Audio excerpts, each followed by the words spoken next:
here, Wednesday, August 25th. Ermanni and Edwards with Maz. This is The Bottom Line on Woodward Sports Network. Ryan Ermanni, the great Braylon Edwards. I'm back. Is back with us. So happy about that. Tom Mazawey as well. But Braylon, my friend, we have missed you. And I miss you guys, man. Maz, Ryan, it's good to be back home, man. We gave you a shout out yesterday. Yeah, we did give you a shout out. We have to point out here in the middle of the desk, it is the Detroit chapter of the NFL alumni awarding Braylon Edwards with their Alumnus of the Year. Here is the beautiful trophy. It is now residing on the Woodward Sports desk, right in the middle of us. Braylon, tell us about that great Monday afternoon. It was fun. It was an honor to be honored. The 42nd NFL alumnus, Detroit chapter. Herman Moore, who's been on the show a couple of times, he won 2-3 years ago. It's just great to win it at the age of 38 because it just, really, they appreciate the work that I've done in the community, from the charity work that I've done with education in the Detroit public school system, as well as working with SMA, companies like that, and deal with mental health and addiction. So working with those and being in the community, that's the reward I got for it. I also got hacked, so it was got bittersweet on Monday. Yeah, so Monday you're riding high. Tuesday, not so much. Yeah, it was tough, man. I got hacked. It's this scam going out. So if you guys have Instagram, especially if you have the more higher followers like yourself, Maz, with 11,000, look for something in your DM. Well, I only had 14,000, so look for something in your DMs that comes from a helpline, and they got me. I gave them all my information, and they were able to hack my Twitter, my Instagram, my Gmail. They got into my phone, but we're back. Everything is knocked down. Nothing happened that I have to apologize for, so just had to talk to the FBI about cyber terrorism. We're good, though. Oh, man, I would like to know what those conversations are like. Oh, man. We got that Man Chill Out segment. You already know where I'm going. You know where I'm going. Maz, you good today? I'm really good. I got a good show planned for us. Lots of stuff to talk about. Matthew Stafford talking with ESPN. They got a cover story on him. We are going to show you some of the video today about that. I enjoyed watching it. There's a lot of people that are on the train. Hey, get the hell out of here! You're not a victim, Stafford. Anyway, I think it's a feel-good story, and we're going to bring it to you and talk about it. I got a lot to say about that, but we got to get to Stafford's former team, and that is the Detroit Lions. Ladies and gentlemen, if you follow the network at all, you know that Corey Woods is our Lions beat reporter here at Woodward Sports, and he is killing it out there. He's breaking stories. He's getting content on our Twitter page first. He's doing it all, and we bring him on our show right now. Corey Woods is out in Allen Park right now. Corey, how you doing, man? Great job out there so far. I mean, y'all, I'm thank you for giving me all the congrats and whatnot for doing a good job, but y'all making me blacker out here, man. It is hot. I was gonna say something. You do look a couple shades darker. Black shirt was a bad choice. What were you thinking, Corey? Come on, man. It's slimming, though. I don't know. I got Lomas right next to me over here in a white shirt. I made a mistake. Lomas, hey, Lomas. What's up, Lomas? Lomas has it figured out. I saw Lomas on Monday out there at the golf outing. Corey, a lot going on out there, my man. Give us an update of today's news out at Lions Camp, and then I want to dig a little deeper with some of the issues that you have asked of Aaron Glenn and such. But what are some of the big items today? What's going on out there today? Well, as I was setting up, I missed I guess it was a scrap between some players out there. So after we get off, I got to figure out what was going on right there, because as I was setting up the camera, but some things that Dan Campbell talked about this morning, Tyrell Williams right now, DeAndre Swift, and Deshaun Ham, he's nursing a groin injury. He's going to expect him to be out. He expects him to be back week 1. Said that he's right now just taking some extra precaution with some of the guys. And right now, they're just going ahead and getting ready for this week versus the Colts. The Colts already said they're going to go ahead and rest a lot of their starters, so Dan Campbell said he's going to go ahead and plan to do some of the same things as well. Hey, Corey, let me ask you quickly, just to follow up on DeAndre Swift. How concerned is Dan Campbell and the Detroit Lions with the fact that he really hasn't been available? How much of it is a precaution, and how much of it is a concern with the fact that he's not getting any reps out there, or many reps out there? Well, funny you mentioned that. Yesterday, Dan talked about that. He said that there is some concern with a few guys that have not been practicing because of.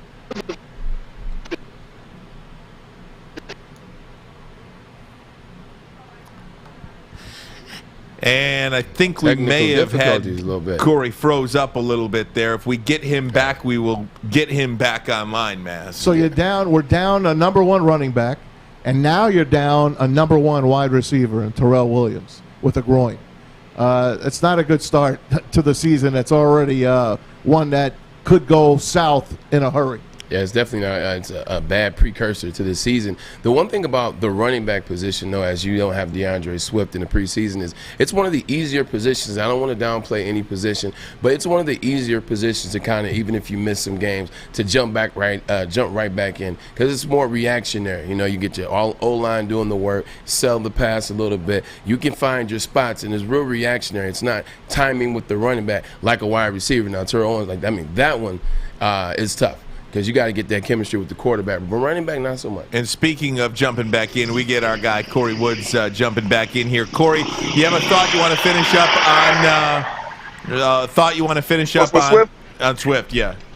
Yeah, so Swift, he was just saying that there is some concern about Swift because he hasn't practiced and he's worried about where his wind is and his condition is going to be at as the season ramps up. But you got to look into that. The guy hasn't played, it all this preseason, and he's been sidelined with that groin injury. And it's kind of weird, it's a lot of these guys have been sidelined with groin injuries. It's kind of like a common theme going on. So, with the other guys, like, Hawkinson and Williams, he's not as concerned about those guys. Those guys are pretty much out for precautionary methods. But with Deshaun Hand and Swift, there is some concern. Yeah, one thing I want to ask you, Corey. Obviously, the energy was very high at the beginning of training camp. Dan Campbell, he provides that energy as well, and the players were buying into that. Now the camp is winding down, and you've been out there in Allen Park, through it all. Now the camp is kind of winding down. Are you still noticing a high level of intensity, like high energy of the team, the excitement, or is it kind of draining because training camp is coming to an end? I think the intensity and excitement level is still there. I think we can hear him. Alex, do we have him? Nope, he's gone. All right, yeah. So you mentioned the end of training camp and the intensity.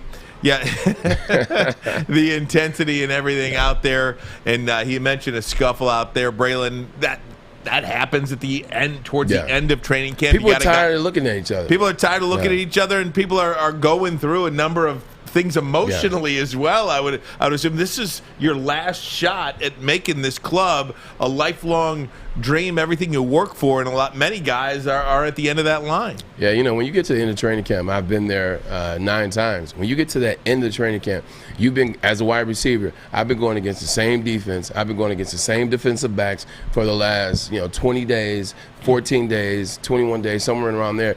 They know my stuff. I know what they're going to do. You start locking horns. You start fighting. And like you said, things outside of football take over too. You're drained. You haven't seen your family as much as you want to. Things happen in the real world. So you get tired, man, and it gets hot. It's a hot day today. You mentioned the groin on Tyrell Williams, the wide receiver, really the number 1 wide receiver in this group. And I'll tell you, Braylon, as we try to evaluate Jared Goff, are you even able to evaluate the quarterback in Jared Goff if you don't have anybody that you're throwing to? Perriman doesn't look very good. He looks injured. Williams has the groin. You're throwing a Tom Kennedy out there, and God love Tom Kennedy. Yeah. I love Tom Kennedy, okay? But is he the number 1 receiver on your team? Or are you going to go out there and count on Amon St. Brown to be your number 1 wide receiver this year? That's an unfair spot for him to be in as well. I agree. You can't get an accurate assessment of where Jared Goff is or where this offense is because they haven't had their number 1 guys. The guys haven't played.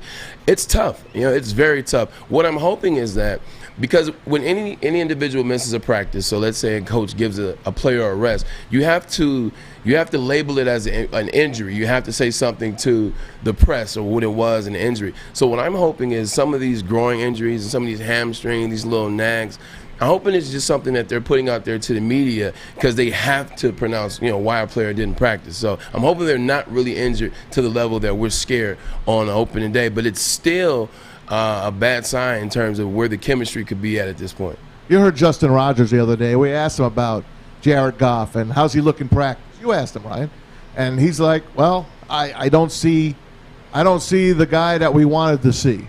and he just might be a bridge to a rookie quarterback coming up in the draft. And, I didn't like hearing that from him, but here's a guy that sees him every single day. I think we got Corey back, and he's on the big screen. We got Corey back. Look at this, everybody. Heck yeah, he's a new location. I think got to get some light in there, man. We can't hear him, but he's in the shade. He's in the shade. We're going to hear him in a minute, I think. Yeah, now we got you, Corey. We got you. Corey. I had to go in the shade because what happened was my phone overheated and cut off. Oh, my God. It's like 90 degrees out here. You got Boost Mobile. You know that's the real issue. That's the real problem. Hey, Corey, finish the thought here we're having. We're talking about now you got the groin on Tyrell Williams. What about the evaluation of Jared Goff? Is he a bridge? Is he the quarterback of the future for this team? He's just 26 years old, but my goodness, how fair is it to Jared Goff when Perriman doesn't look very good? And even on his best day is Brashad Perriman, really a guy that you're going to count on moving forward for this team. Now Tyrell Williams has the groin. That's your number one receiver. Maybe he's a good solid 2, but maybe even he's a good number 3 on a good team and a good system. How fair is this evaluation now of Jared Goff with all these guys just injured? I don't know how fair it is. He doesn't have his the best wide receiver core out there right now. I mean, just from looking at practice, like you said, he's had some issues. Brashad Perriman, he's been dealing with the hip, and just the other day, Darren Campbell was talking about his chances of making the team. And even with the deal that he's had, Tyrell Williams, he could be that guy, but it remains to be seen. But right now, Jared, I don't know how fair it is because yes, he has not looked that great in practice. He's looked so-so, but also he hasn't really had much to work with. That's why I wrote an article yesterday about, should the Lions turn to Golden Tate? Granted, he is older. He's not the Golden Tate of old, but at the same time, his past couple of years, he's had Daniel Jones as a wizard, throwing passes to him, didn't really have much of a chance to showcase what he was worth. And, you can bring some credibility in, the guy, and then not lock him in, command the wide receiver core. Hey, Corey. I would Corey, we're going to take a pause. We got to take a 30-second break. Sit tight. We're going to get a better connection. Yep. Sit tight right there. We're going to get you back here because we're not done with you yet. No, Braylon, we got some more questions for Corey Woods, our Lions beat writer here at Woodward Sports Network. You can follow him on Twitter at Corey E. Woods. Corey E. Woods. Korye Woods. We'll be right back. Ermanni and Edwards with Maz, the bottom line on Woodward Sports Network.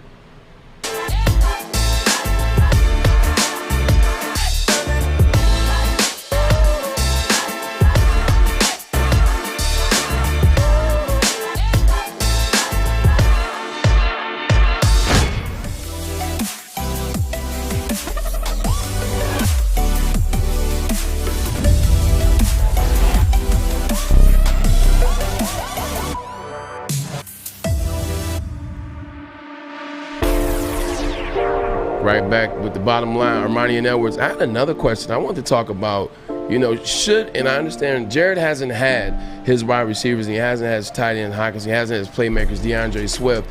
But should the Lions fans be worried about Jared Goff? And the reason why I asked that is, from our insiders, he hasn't looked good. He hasn't looked, what you want to see in the future of for a franchise and quarterback. But also, when you read the article that we're going to talk about, you hear what they said out in L.A. They said that the Lions saved them from a move that they had with Jared Goff. And when you start to hear things like that, and then you start to hear, from the insiders, you're like, did we get the right guy? We're going to get into that cover story at ESPN in just a couple of minutes, but we've got Corey Woods back, Braylon, and I know you wanted to ask Corey about that. Yeah, Corey, actually, I was talking before you got on. I wanted to talk about the Goff thing in a little more detail. Should we be nervous? Should Detroit Lions fans be nervous? And I understand that he hasn't had his playmakers. He hasn't had Hawkins. He hasn't had Swift. But if you read the article that they wrote on Matt Stafford on ESPN today, it was a great piece that we're going to get into later. The L.A. Rams, an organization, they talked about the Detroit Lions saved them from Jared Goff, and so to read that and then to hear what's going on from insiders like yourself, should the Lions fans be nervous? I read the story. Okay. I buy a little bit into it. I think some of it kind of just stems from, the relationship that Goff had with McVay. And, he's been ready to get him out of there. And I don't want to get into that, but you kind of already know where I'm going with on that one. Yeah, 100%. They just had some issues there. Yeah, he had some issues there. But, man, just being honest, there should be some work because he just, granted, he has not had the best wide receiver to throw to, but there are some things that we just see. There's some things that are concerning, just from a mechanic standpoint. Corey, I think one of the things that you wrote about yesterday, and one of the things you talked to Lions defensive coordinator Aaron Glenn about was just on keeping young players' spirits up a little bit, because we all saw Jeff Okudah get burned in Pittsburgh for that big 43-yard gain, whether he got burned or whether it was a miscommunication or whatever the case may be on the play. He did not look good. He has not looked good in a year plus the beginning of camp here, in my opinion. What did Aaron Glenn have to say to you about that, and how do you keep Jeff Okudah's spirits up? Because that position, maybe as equal as a quarterback, is all about confidence. One of the other writers asked him about that to start opening the press conference yesterday. He just basically alluded to, he's a young guy. He's going to make mistakes. He would rather these guys go ahead and take the chances, but there's growing pains. It's the NFL plays are going to be missed, but he said, instead of just focusing so much on the plays that Okudah did, let's go ahead and focus on some of the plays that he did make, because he did make some plays. So, he said that he, is keeping those guys' confidence up. He said, it's the NFL. Got to go out there and play a man's game, and that as time progresses, you're going to go ahead and point out their mistakes and let them know that it's not okay, while at the same time coaching them up and instructing them how to do their job correctly. Corey, you're doing a great job out there, man. Keep it up. You're killing it out there, in fact. Thanks for joining us. We'll get a better connection with you next time, that's for sure. And next time I'll make sure I put some kind of shade over the top of my phone to prevent it from shutting down. We need to get you on the inside, man. Maybe get you a soundproof room. No doubt. Follow him on Twitter. He's doing a great job. Corey E. Woods on Twitter, our Lions beat writer here at Woodward Sports Network. Proud to have you, Corey. See you, kid. See you, Corey. Thanks. And good thing y'all didn't have me for that Stafford segment, because I have too much to say on that. Well, if you can make it back to the studio in time, we'll catch you at the end of the show. Okay, Corey Woods, everybody. Thanks so much. And that is a good segue to get into this Matthew Stafford. I mean, it's just you're charged up about it, man. Braylon, it is just a lather fest on ESPN today. The cover story, Matthew Stafford, and oh my goodness, where do you even want to begin? Like a Hallmark piece, didn't it? So here's the deal. This is the tweet by the writer, Seth Wickersham. What is it like to do something professionally for 12 years, but yet not know just how good you are at it? I spent a lot of time with Matthew Stafford for ESPN Cover Story, discussing all the things he must learn and forget as an LA Ram. And the title has Matthew Stafford found his happy place. And he's got the smiley shirt emoji on a sweater. I mean, this is just a straight-up lather fest. It's like 99 degrees right now in L.A. And you look at the picture of the family. I mean, it's doing they look like they're having all kinds of fun out in California. And why wouldn't you have fun out there in California, right? I mean, come on, it's California. The air is better over there. Well, I don't know. I think the air is better over here, actually. I was thinking about off the ocean, but you're actually correct. If you're standing directly in the sand on the ocean, there's no doubt about that. Okay, so here's the deal. We're going to play this for you. It was a 6-minute-long television piece as well. I saw the television piece and I read the article on Twitter, and with every line I was reading, I was getting more angrier and angrier. Oh, chill out, man. Like the Hulk. Look, I'm a Stafford guy. Yeah. I am. I love Matthew Stafford, but this piece essentially turned me against him. No. Here's the first clip. We're going to play this in a couple of clips. Take a listen. ESPN Cover Story, Matthew Stafford. The big news in the NFL. Matthew Stafford is a Ram. Jared Goff is a Lion. 2 former #1 overall picks. The Detroit Lions select. The Los Angeles Rams select Matthew Stafford, Jared Goff. They got swapped. I think it's impossible to deny the fact that he's a great quarterback. The Rams have a Super Bowl-worthy defense. Now they have a Super Bowl caliber quarterback. Anything less than going to the Super Bowl is a complete failure. It was a blockbuster trade that sent shockwaves through the NFL universe. Good, perfect, right to me. Good, perfect. So how did a chance meeting at a pool bar in another country change the NFL landscape? I think flying down to Cabo had absolutely no clue where I was going to be. And flying out of Cabo, all those things were answered. I'm Seth Wickersham, and this is ESPN Cover Story. What's going on, man? Hey, what's up, buddy? How are you? How you doing? Doing Welcome good. to Los Angeles. Appreciate it. Thank you. Feel good today? Yes. Should we do this? Yeah, let's do it. In 12 seasons with the Detroit Lions, Matthew Stafford rewrote the franchise record books.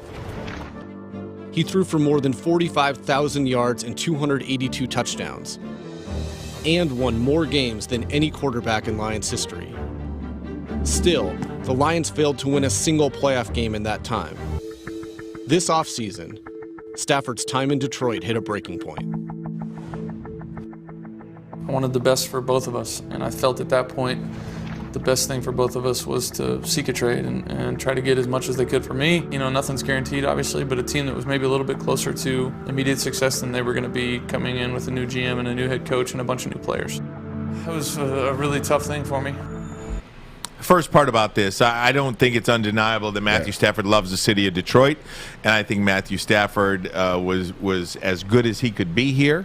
And I think to go in and say, I don't want to go and go through another rebuild with a new coach, a new general manager. That's honest. I think that's well within his right, and kudos to Matthew Stafford for doing that. Agree. You know, I remember, and when I was with the Cleveland Browns, and we brought in Eric Mangini, who was our second head coach. I had 7 offensive coordinators. You know, he had a meeting halfway through the beginning of our first year, and he said, "Hey, I don't believe a lot of guys are buying in, et cetera, et cetera. If you want to get moved, I'll see what I can do for you." And I went and talked to him, and that was only after 4.5 seasons of struggling in Cleveland. You're talking about 12 years for Matthew Stafford. And that was hard for you. Yeah, it was. Well, it was and it wasn't. You know what I'm saying? Because it was in the sense that, like Stafford, I had endeared myself to Cleveland. Like, I worked with the public schools out there. I had kids. We built neighborhoods. We built playgrounds for less fortunate kids. So I was really enthralled into the community. But the football side of things, it was a no-brainer. 12 years, I get why he wanted to move, and he made a decision. So the first part of his piece, I'm fine with. No issue with it. I can't hear you now, Maz. Hey, am I off? Yeah, there you go. Okay, you got me now? Now I got you. He asked for a trade for 3 teams. He said, send me to the Rams, the 49ers, or the Colts. See what you can do for me. First team that put a bid in for him were the Carolina Panthers. I think they offered their first-round pick, which I think was number 8 or 9 in the first round. They might have given us another pick as well. I'm not sure if there was a player attached to it, but Matthew Stafford said, I don't want to go to Carolina. They did him a solid. They did him a solid, Definitely. and he says, they did me a solid. And he said in the beginning, look, we're not going to win here. You got another new coach coming in. You got more new players coming in. It's good for both of us. Just move me.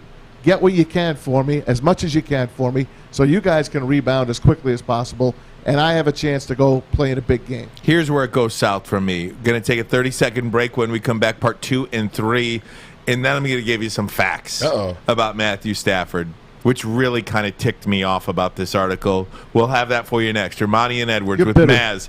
I am not bitter. I am factual. This is Woodward Sports Network. Welcome to the Call Sam Chopper Shop, where you can win a custom-built chopper while helping our veterans at the same time. Watch as the Bad Pig Custom Team turns this bike into a one-of-a-kind classic chopper. And when it's finished, we'll be donating the bike to Volunteers of America Michigan to raffle off in support of our vets. A great cause to give back to those who've given so much. Watch for Call Sam Chopper Shop episodes on our social media channels and get your raffle ticket today at callsam.com/chopper shop.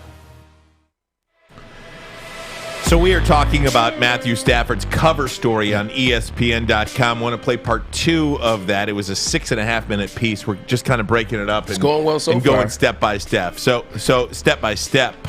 We'll get to Steph Curry in a little bit. But leave that poor guy alone. Here's part 2. He was stressing out. Obviously, there was a lot of stuff going on at this point. And I told him, we need to get away. We need to get away. We need to get out of the country. I don't care where, away from football. Following his trade request, Stafford and his wife vacation in Cabo San Lucas, Mexico. Also taking a vacation was friend and Rams offensive tackle, Andrew Woodward. I think he texted me back like, yeah, I'm at the pool. Come say hey. So I went down there and said hey. But the two friends weren't the only ones on vacation. Sean was sitting not too far over there, probably watching tape or something on his phone, but he was close by and just got a chance to say hey to him.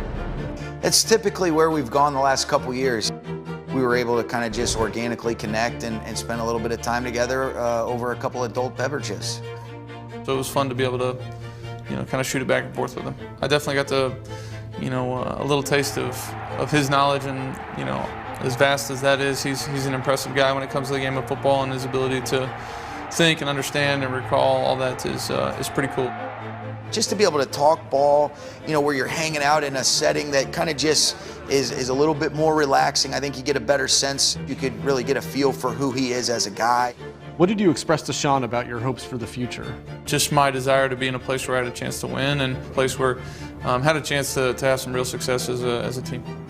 I want to be a part of something that's special. He's got so many great experiences to draw on, but I was just impressed with his ability to, sit there and be able to talk with you as he's recalling moments that occurred, years ago.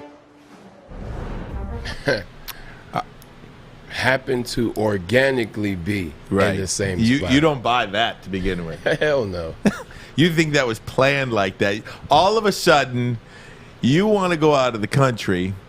You're the first team on the list that you asked the Lions to trade you to was the LA Rams, and it just so happened. The head coach. The head coach is there. I could have bought the part with Andrew Wentworth. I actually know him, great guy at LSU. I know they're really good friends. I can buy them being there with their families because Cabo's a great place. A lot of athletes go there. It's nice weather. After you make something like, hey, I want to trade, cool, I need a break to think about that, etc. I could have bought just him and Wentworth family, but Whitworth. Not Sean McVay happens to be at the pool, too. Can you say collusion? Oh, man. Can we put the tweet up from Dan Orlovsky? And I sent this one in as well because this was where it all went south for me. The question to Stafford was, what do you want out of the rest of your career? And according to the article, he pauses, looks me in the eye, and says, quote, I just want to play in big games, I want to have the opportunity to make big-time plays in the fourth quarter against really good teams in big moments rather than 1 o'clock games on Sunday somewhere. Okay. Uh-oh. The notepad's out. That kind of makes my skin crawl. That quote makes me want to peel my fingernails back. You got to explain why. A little bit. And I'll tell you, you want to play in big games, Matt. Okay. Your playoff game in 2011 against the New Orleans Saints, you lose 45-28. As part of this article, Wickersham writes, Stafford played well, but the defense allowed 45 points. Will you allow me a moment here? Because I'll take your time. But the defense allowed 45 points. In that game, the Lions had a 14-10 lead at the half. In the Lions' second half, Stafford, 2 interceptions. Stafford played pretty well, huh? It happens. Also, in that 2011 season, you want to play in a big game? They started that year 5-0. Do you know what they went the rest of the way? It should be interesting. 5-6 the rest of the way and finished 10-6. You don't want to go on the road in the postseason? Go ahead and have a better record than 5-6. You want to play in a big game in 2014? With the division on the line in the final game of the regular season, Matthew Stafford and the Detroit Lions lose to the Green Bay Packers 30-20, but that game wasn't even really that close. Stafford, 20 of 41, 217 yards, 3 touchdowns. That third touchdown that he threw, though, in garbage time. They lose the division. They have to go on the road and play Dallas in the postseason. You want to play in a big game? Stafford, Matthew. In 2014, Lions lose 24-20. Robbed. In the playoff game, 1 touchdown, 1 interception. By the way, they had a 10-point lead at halftime. How about 6 second-half possessions in that second half? Interception, field goal, punt, fumble, Get fumble. him, Ryan. You want a big game? Get him, Ryan. You want a big game? Get him. I got more for you. I got more big games for you. That was on the road, man. Win the game against Green Bay in the final regular season game of the year and have a home game. How about that, man? Yeah, no. Okay. Went against Aaron Rodgers. You want a big game in 2016? Uh-oh. Matt, you don't want to play a 1 o'clock game in 2016? Here you go. Final 3 regular season games of 2016. You are 9-4. You are coasting to the division championship in 2016. Your last 3 games against all teams with winning records. So give me spare me the stuff about playing big games. New York Giants, Dallas Cowboys, Green Bay Packers. Oh, by the way, division on the line in that game again. Yeah. In those 3 games, 0-3, 2 touchdowns, 3 interceptions total. 2 touchdowns in the final 3 games of the regular season, 3 picks. Oh, in that game against Green Bay at the end of the year for the division title, Aaron Rodgers threw 4 touchdown passes. Yeah. We're not done. Oh, Wait it gets better. a minute, if I can. It gets better. You go on the road that year, you play the Seahawks in the postseason. You don't want to go to Seattle in the postseason. Win one of those final 3 games. Good idea. You didn't do that, but you go on the road, 18 of 32, 205 yards, 0 touchdowns, 0 interceptions. You want some primetime games, you say. Matthew Stafford. Now, I went back this morning. This is what a loser I am, okay? Uh-oh. I went back and I looked at Matthew Stafford's career in primetime games. Thursday night, Sunday night, Monday night football. Thanksgiving. I didn't look at the 5-4 in Thanksgiving. They're terrible. You already knew it. I don't consider that a prime time game. It's prime time. It is. It's a 12:30 game. I consider prime time a night game. Prime time is when everybody. Either way, okay, you can add the 5-4 if you want. Thank you. It doesn't help. How about this? On Thursday night, Sunday night, Monday night football, Matthew Stafford is 7-16. At least that's what I counted up today. Do you know that would classify him as the worst quarterback since 2011 to ever play in a primetime games? You got a minimum 5 games. Man. Minimum 5 games, Matthew Stafford, the worst of any quarterback since 2011 in primetime games. So go ahead. Go play in your night games. You got 5 primetime games, Matt. Yeah. And I love you. Yeah. And you screwed me. You screwed me with that quote. Yeah, that was...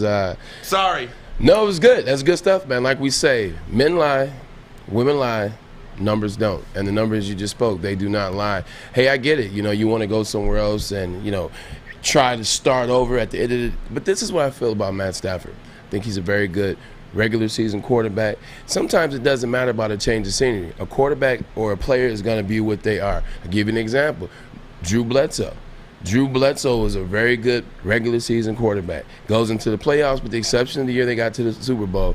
But then when he goes to Buffalo, same thing. Regular season, great stats. He's just not a winner in the postseason. He's just not a winner in primetime games. And just to your point, you got to win the games that matter. Aaron Rodgers, every year, that's a huge game for you. That's twice. You got to beat Aaron Rodgers, and you couldn't get it done. You could not get the divisional title. That's not going to change because you go out to the Rams because you're off the Pacific Coast and you're taking trips to Cabo and all that. That's not going to change who he is and who his identity is getting to the postseason. Maz, I don't blame the guy for wanting out of Detroit. I really don't. But he didn't really want out. But he didn't want to go through another rebuild. He didn't want to go through his 17th coach. I don't blame that. That's not what that's not my point. My point, Maz, is that for him to say he wants to play in big games, he's tired of playing in the 1 o'clock games. Yeah. You know what? Look at your record, buddy. Look at your record. Bro. You suck. Bro, how many draft picks have made it on that team that he played on? How many? Doesn't matter. 64 years of futility. That matters. Look at Aaron Rodgers playing now. Excuse me. How many coaches have the Pittsburgh Steelers had since I was born? 3. How many coaches have the Detroit Lions had since I was born? 20? How much? How many second and third round draft picks have washed out? How many first round draft picks have washed out around this guy? The Packers get it right. The other teams get it right. This team has never gotten it right since Bobby Lane, man. How many coaches have gotten fired because Matthew Stafford has not been able to get the job done in the postseason? They sucked. Yeah. Name what? Jim Caldwell's the only guy. That's a big deal.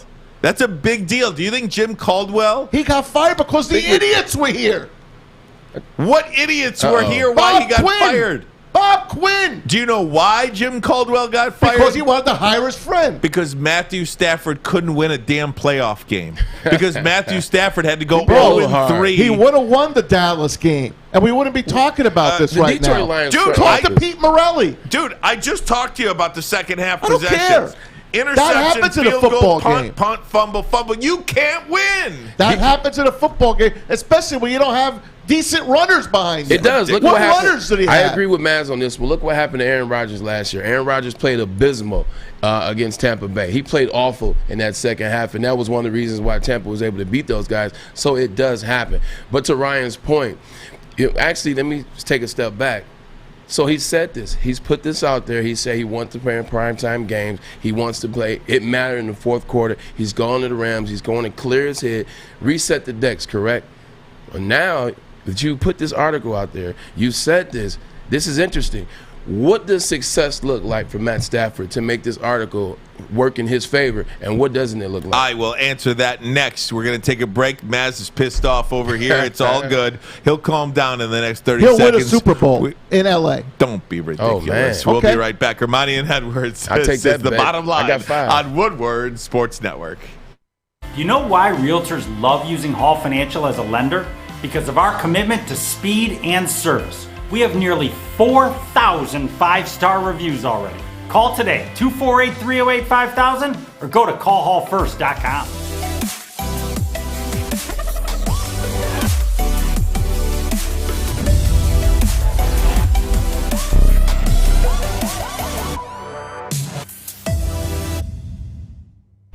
Hey everyone, it's Maz. Of course, for our good friends and studio sponsors, MyBookie.ag. It's winning season. That's right, the NFL is back. Bet on baseball, basketball futures. How about the hockey futures? We got it all. College football starts this season. Go to MyBookie.ag. Use that promo code Woodward. They will match your first deposit all the way up to $1,000. Free money in your account. Don't forget, use that promo code Woodward to get that free money and start winning. Bet anything, anytime, anywhere with MyBookie. Maz thinks that the Rams are going to win a Super Bowl with Matthew Stafford, and they maybe might. not this year, but they will. They might. They will. I have a $20 for that one right there. They I have $20 will. in my pocket for that bet. You got it. You got it. You are defiant in that. I am. Why do you believe that? Because he's like a free lion. He's like a dog that was in a freaking abusive relationship, and now he went to a good family. He's going to flourish. I've said it from day one. Anyone that leaves here, Calvin Johnson, he begged to get the hell out of here. He said it on our air a month ago. I asked him to trade me. They wouldn't because they're idiots. Yeah. Back up the idiot mobile. Sue got a 64 Super Bowl. years. Sue got a Super Bowl. Sue got one. Yeah, they all get one. Cliff Averill got one. He did, Seattle. Matt is fired up. Are we going to play the? Yeah, well, you asked a question though. Yeah. What success looks like for Matthew Stafford? I think the only thing he can do where this looks like an absolute success is win a Super Bowl, because that's the one thing that Jared Goff did not do that they already had. Missed it by that much. Yes, but they missed it. And the only thing that Matthew Stafford could do in Los Angeles that would look like success is win a Super Bowl, because that's something the previous guy didn't do. Part 3 of this, as it finishes off, Seth Wickersham, the cover story on ESPN, Matthew Stafford. 2016, Week 7. Late in the game, the Lions were down by 4 to Washington and its young offensive coordinator, Sean McVay. When you met with Coach McVay at the pool, how long did it take before he brought up that game? I don't remember if it was right away or not. It definitely came up. There's a lot of things I remember from an offensive perspective. I remember thinking that we had the game won after Kirk Cousins scores on a zone read. We came out, I threw a dagger to Marvin. He caught it, had a big play. I ran on 2 plays later. Great catch on a basic from Andre Roberts. and then I hit Anquan in the seam. That was what I was so impressed with, Seth, is he remembered all of those plays. He could remember every play of that drive to go win the game. You know, it was a fun one for me to relive. It broke my heart, Seth. Thanks for bringing that one up. 48 hours later, the conversations in Cabo were becoming hard to keep quiet. Once it became known publicly that we were interested, things accelerated faster than any of us could have anticipated. You know, you get on the phone with Mr. Kroenke, and next thing you know, the trade ends up getting finalized. We were at dinner, and Matthew got a call, got up, and he was like, well, I guess I'm a Ram. And that's how he said it, very Matthew-like, and we all, you know, erupted. It was kind of a whirlwind night, but it was a really cool event and moment in time that, you know, I'll never forget. The next evening, LA's newest superstar and his teammates reconvened to celebrate. What was the toast at the dinner? I don't really remember much. No, it was you know, congratulations to the new Ram. Looking forward to a lot of fun, and let's enjoy this night. And then there was a lot of phone calls and texts and different things like that, some of which are very clear, others that got a little bit hazier the later in the night. I haven't seen Matthew this excited about football in a long time. Michigan had been our home for a long time, so that's something that was really near and dear to us. So understanding and feeling that, you know, change was coming was obviously something that kind of hit us, but at the same time excited about a new opportunity. Entering his 13th season, at 33 years old, the opportunities for Matthew Stafford to win and to write his own legacy are becoming finite, leading many to wonder how the quarterback will perform with time running out. I play this game to try and win Super Bowls, and that's what I want to do. I would love to have the opportunity to play in that game as many times as I possibly can from here on out. There you have it. You can read that story at ESPN.com as well. Seth Wickersham basically just read it for you, though.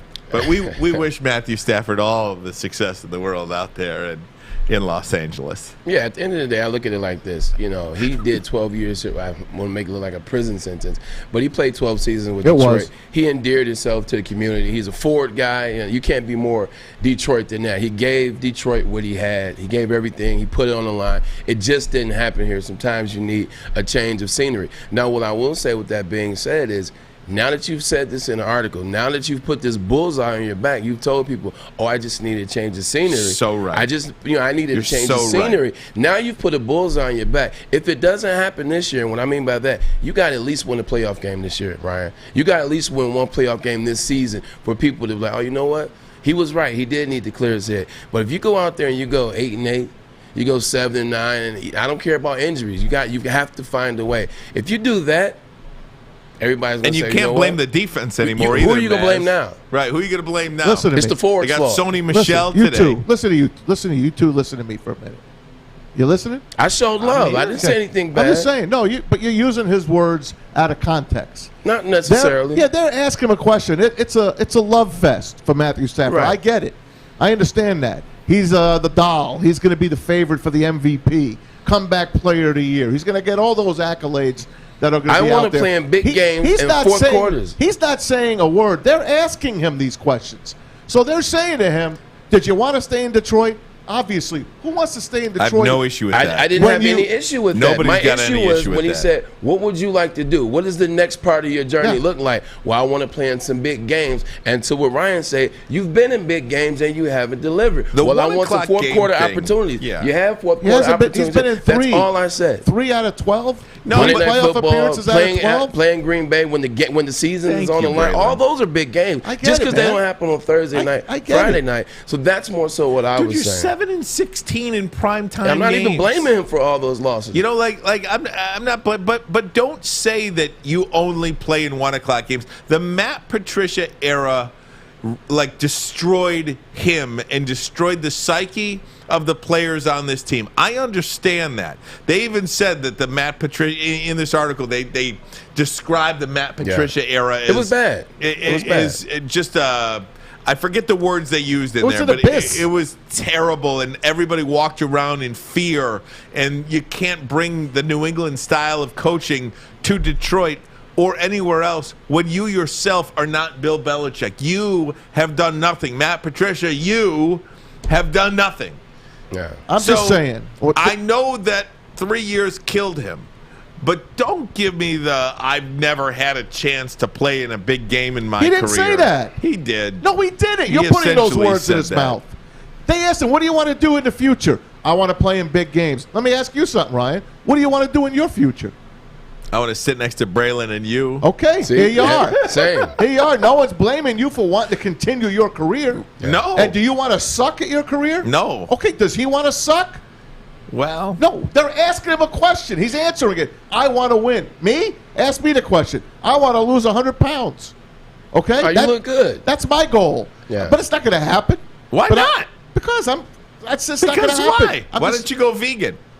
I like pizza too much. I agree with you, but I think what Ryan was looking for when they asked him that question, a more simpler, you know what? I want to win a Super Bowl and I want to win games. Because that's what the goal is for everybody. And that's believable, and then Ryan doesn't have a problem. But to say, I want to play in big games, Ryan's like, well, when you had the opportunity, the few that you did, you didn't perform. I want fourth quarter opportunities. Well, you had fourth quarter opportunities, and you didn't come through it before, and it wasn't always his fault. That's why I'm kind of like the mediator for you guys. Can I bring something up to you really quick? Yes. How did Tom Brady do it last year in the NFC Championship game? Threw 3 picks. Did they win? Yeah. Why? Because of the first half. Why'd they win? No, he why'd played they good win? in the defense. Because How'd they win the Super Bowl? The Green Bay Packers coach made a terrible decision by kicking a field goal at the end. Defense. Defense. Okay? It's a team game, man. Right. Yeah. So it pisses me off when Tom Brady gets all the accolades, and it pisses me off that Matt Stafford takes all the crap. There was a part of the article where the schedule came out, and Matt Stafford was at the facility in Los Angeles or wherever, in Encino or wherever the hell the facility is there for the Rams. And they have 5 primetime games this year, the Rams. Yeah. And his eyes kind of lit up. And they said, how many primetime games did you play in Detroit? And he said, not many. Right. I'm excited for him. You know what? It's true. I wish he could take me with him, to tell you the truth. But maybe if you would have played better in some of the other primetime games, you would have had more. But I am That's all I'm saying. I am excited for him, though, and the reason being. That's all I'm saying. And I say all's for effect. 64 I'm years. excited for him because sometimes, and especially in this case, it can weigh heavy on the mind, man, being in the same cycle, you know, a revolving door of coaches, GMs, players, etc., and always being blamed for everything. Like Stafford took a lot of the heat for his 12 seasons here. So I'm happy that he was able to. They paid him $200 million. Yeah, but he also takes the blame, and it necessarily wasn't always his fault. So he had to take that. Oh, we're only going to go as far as Stafford. Some of that's true. Some of that is, what about helping us on defense? So I'm happy that he's able to get out to L.A., you know what I'm saying? And when he gets out there, the Detroit Lions fans are going to realize how much they miss Matt Stafford. Can I ask you a silly question? Yeah. If you're a Lions fan, do you want him to succeed? Yes. Or do you want him to really tank? Because the Lions do have the Rams first round pick and a third coming back as well. And I guess you guys have already answered the question. You so want I to don't do the need to numbers ask if it. you want to go 0-16. Sit tight. I got to take a break. Shut up. 30.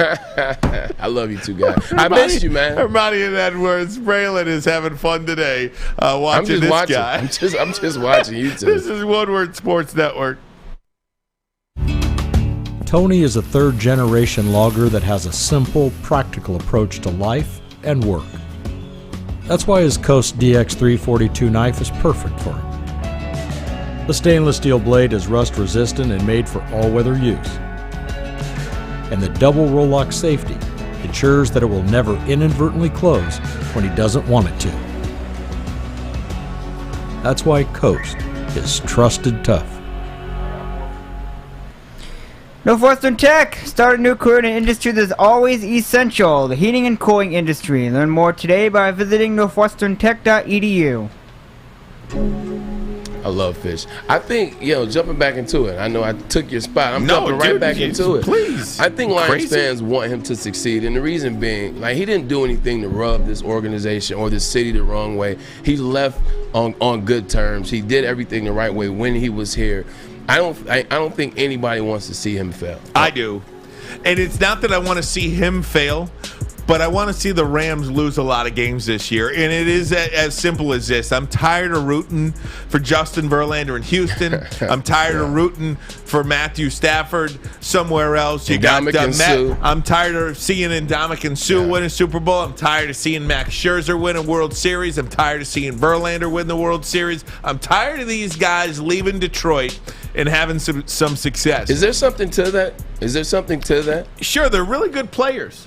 They're really good players who weren't able to get it done. Mind clear, better environment. Whatever the case may be. But in this specific case, you have a direct correlation from how Stafford and the Rams are going to do to the success of your own franchise moving forward. That first-round pick can be a significant impact player for the Detroit Lions for the next decade plus. Right. And if it's a top 10 pick, there's a lot of damage you can do with that. If you have 2 top 10 picks coming next year, now that makes sense. You're going to get good quicker. Yeah. That's just the way it is. I'm tired of watching all this stuff around me. They're not going to have 2 top 10s. Why not? Because the Rams are already a good team. They don't have no running game, and they got a bad quarterback. Now he's a bad quarterback? Oh, my God. I know you're only fooling. Go ahead. Do a wink, please. You're a Stafford guy. You're fooling, right? They got a guy who's a good quarterback that cannot finish the job. Tell me this then. Why are so many other NFL coaches and GMs so hot after him and have been since day one? It's no different from every time the Lions get a national television broadcast, and that broadcaster comes in, ooh, I'm in the where's the lotion? Give me the lotion. Oh, they putting it on the thick. Lotion all over me. Oh, man. I'm going to pour this Matthew Stafford love all over me. Oh, my gosh, I should open this bottle and start pouring the water down my head, pretending like it's lotion. Oh, this guy. Ooh, he's man. going in. Lather up. Okay. Lather up in the Matthew Stafford love. This guy is so good. And by the way, did you know him and Clayton Kershaw went to high school together? Yes, we all know that. At the end of the day, I think there's something to what it. both of you guys are saying. I think Matt Stafford is, like I said, very good regular season quarterback. Tremendous arm. He's a good leader. You've seen the things that he's done with the Lions from the injury game and the injury drive. So when other it's going over his head. When other GMs and when other coaches see that, in their mind, they're like, man, what I can do with that guy if we get him. Because they're looking at their franchises, the way they run things, the environments in their systems, and they're looking at Detroit. So they're like, Detroit is dysfunctional. We know if we get him and his family here, it'll be easier, it'll be fun, we can put some weapons around him. So that's why GMs and other head coaches, they get excited. You can see a player that's good in a bad situation and be like, man, if he was here, he could do this. If he was there, he could do that. And I think that's why you see the coaches and the GMs, when they look at Matt Stafford, they just don't know what they're doing with him. Let me ask you something, Braylon. Yep. When you got drafted by the Cleveland Browns, you heard Miserable. your name. Were you excited? You know what's funny? Or I know you're excited because you're a pro, but who was the next team up? Oh, man, Chicago. Okay, would you have rather gone somewhere else?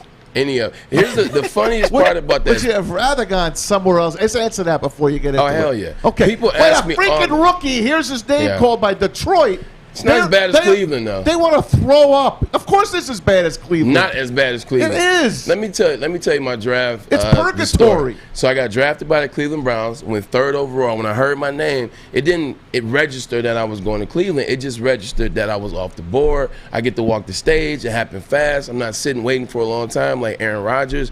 Until I got on the jet to go to Cleveland that night. Flew into a snowstorm. Soon as we landed, it was a blizzard. I couldn't even see 5 feet in front of my face. Worst. And then I get interviewed by the worst journalistic staff in the National Football League. It dawned on me soon as I landed in a blizzard. Oh, I got drafted by What's Cleveland. the first question they asked you? Do you remember what the first question they asked How's you it is? feel? No, hell no. It was nothing respectful. It was nothing decent. It let me know it was going to be a long journey in Cleveland. First question was, did you drive the Bentley here? Because I bought a Bentley before, like right before Hell the draft. yeah, you did. It was like, did I drive the Bentley here? I was like, it's snowing outside. This is the type of BS that I'm going to have to deal with. First question I got, not congratulations, not great to have you here. First question, Mary Kay Cabot of the Plain Dealer. Come on, did you Mary drive the Kay. Bentley here? That's good. Good call out there. I'm surprised they didn't bring up the Ohio State-Michigan thing. Oh, they did all the time. That might be my mantle. But Maz, look, I'm tired of these guys going other places and winning. I understand that, but that's just the way it's been. Now we have to hope that Dan Campbell and Brad Holmes, Sheila Hamm-Ford can take us to the next level. We saw Hammer last night. We got to run into Jennifer Hammond. She couldn't speak more excitedly about what Sheila has, and she says she's not going to take any crap going forward. And I loved hearing that from her. I do too, but again, this thing about the Lions ownership, and I understand, and I'm just like, it's not William Clay Ford's fault. It's not Martha Firestone's. It's not William Clay Ford's fault for rehiring Matt Millen. What I'm saying is, it's not the owner's fault that Matthew Stafford, in the second half against, it's not. No, it is. It's not Matthew Stafford's fault, or excuse me, it's not William Clay Ford's fault. In 2014, in the second half of a playoff game, Stafford throws an INT, field goal, punt, fumble. That is not the owner's fault. But it is his fault that he wouldn't cough up the money to get the right players on the offensive line. It is his fault that we didn't go get running backs consistently to help out the passing game. Everybody know what the Lions are going to do, and everybody on defense let them do that. Why is it always got to be the owner's fault? Bro, I mean, can't we who give pays some these accountability people? for the players? When the Patriots win the Super Bowl, who do you see prime and center? Robert Kraft every year on I get it. on HBO. Who are you looking for? Jerry Jones. Like all the owners, when they win the Super Bowl, they get the credit, and when they don't, it falls on the player. But it's the owner's fault to put the money on the line, to get the players in there, and to make the environment conducive to winning. They hired the wrong people, bro. I understand But no, you don't understand It's it. low-hanging fruit, But you don't understand it because you keep bringing it up. It's low-hanging fruit. If you're going to blame the owners, you blame them for hiring and keeping the wrong people here. That's the owner's fault. I understand I'm not blaming the owners. I never blame the owners. I blame the pieces of crap that come here. The guys that they draft that can't even make the team after 2 years. to my stomach. I'm So sick. that's scouting. That's a scouting It's issue. the whole then. thing. It's terrible. Yeah. You let guys like Kevin Colbert walk away and go to the Pittsburgh Steelers and win 3 Super Bowls over there. He was here. You let good people leave. If you really want to go back, you freaking had. Okay. Jason Jones, Averill. How about this? Sue. You let good people leave. How long are you to give good people? For instance, They don't want to stay. I'm talking now. I'm gonna elevate this discussion Let's do that. to the coach and the general manager.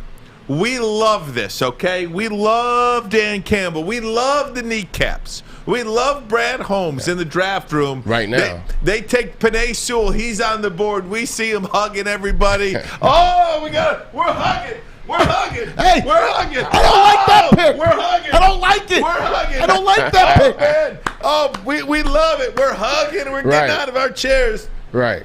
How long do you give these guys? Because they're probably going to win. I got the answer too. 3 games this year. Okay, let's say they go 3-14 this year. You know what they're going to do next year? Let's just say that the Lions go 7-10 next year. I think that's a reasonable. Yeah. That's a reasonable Correct. track.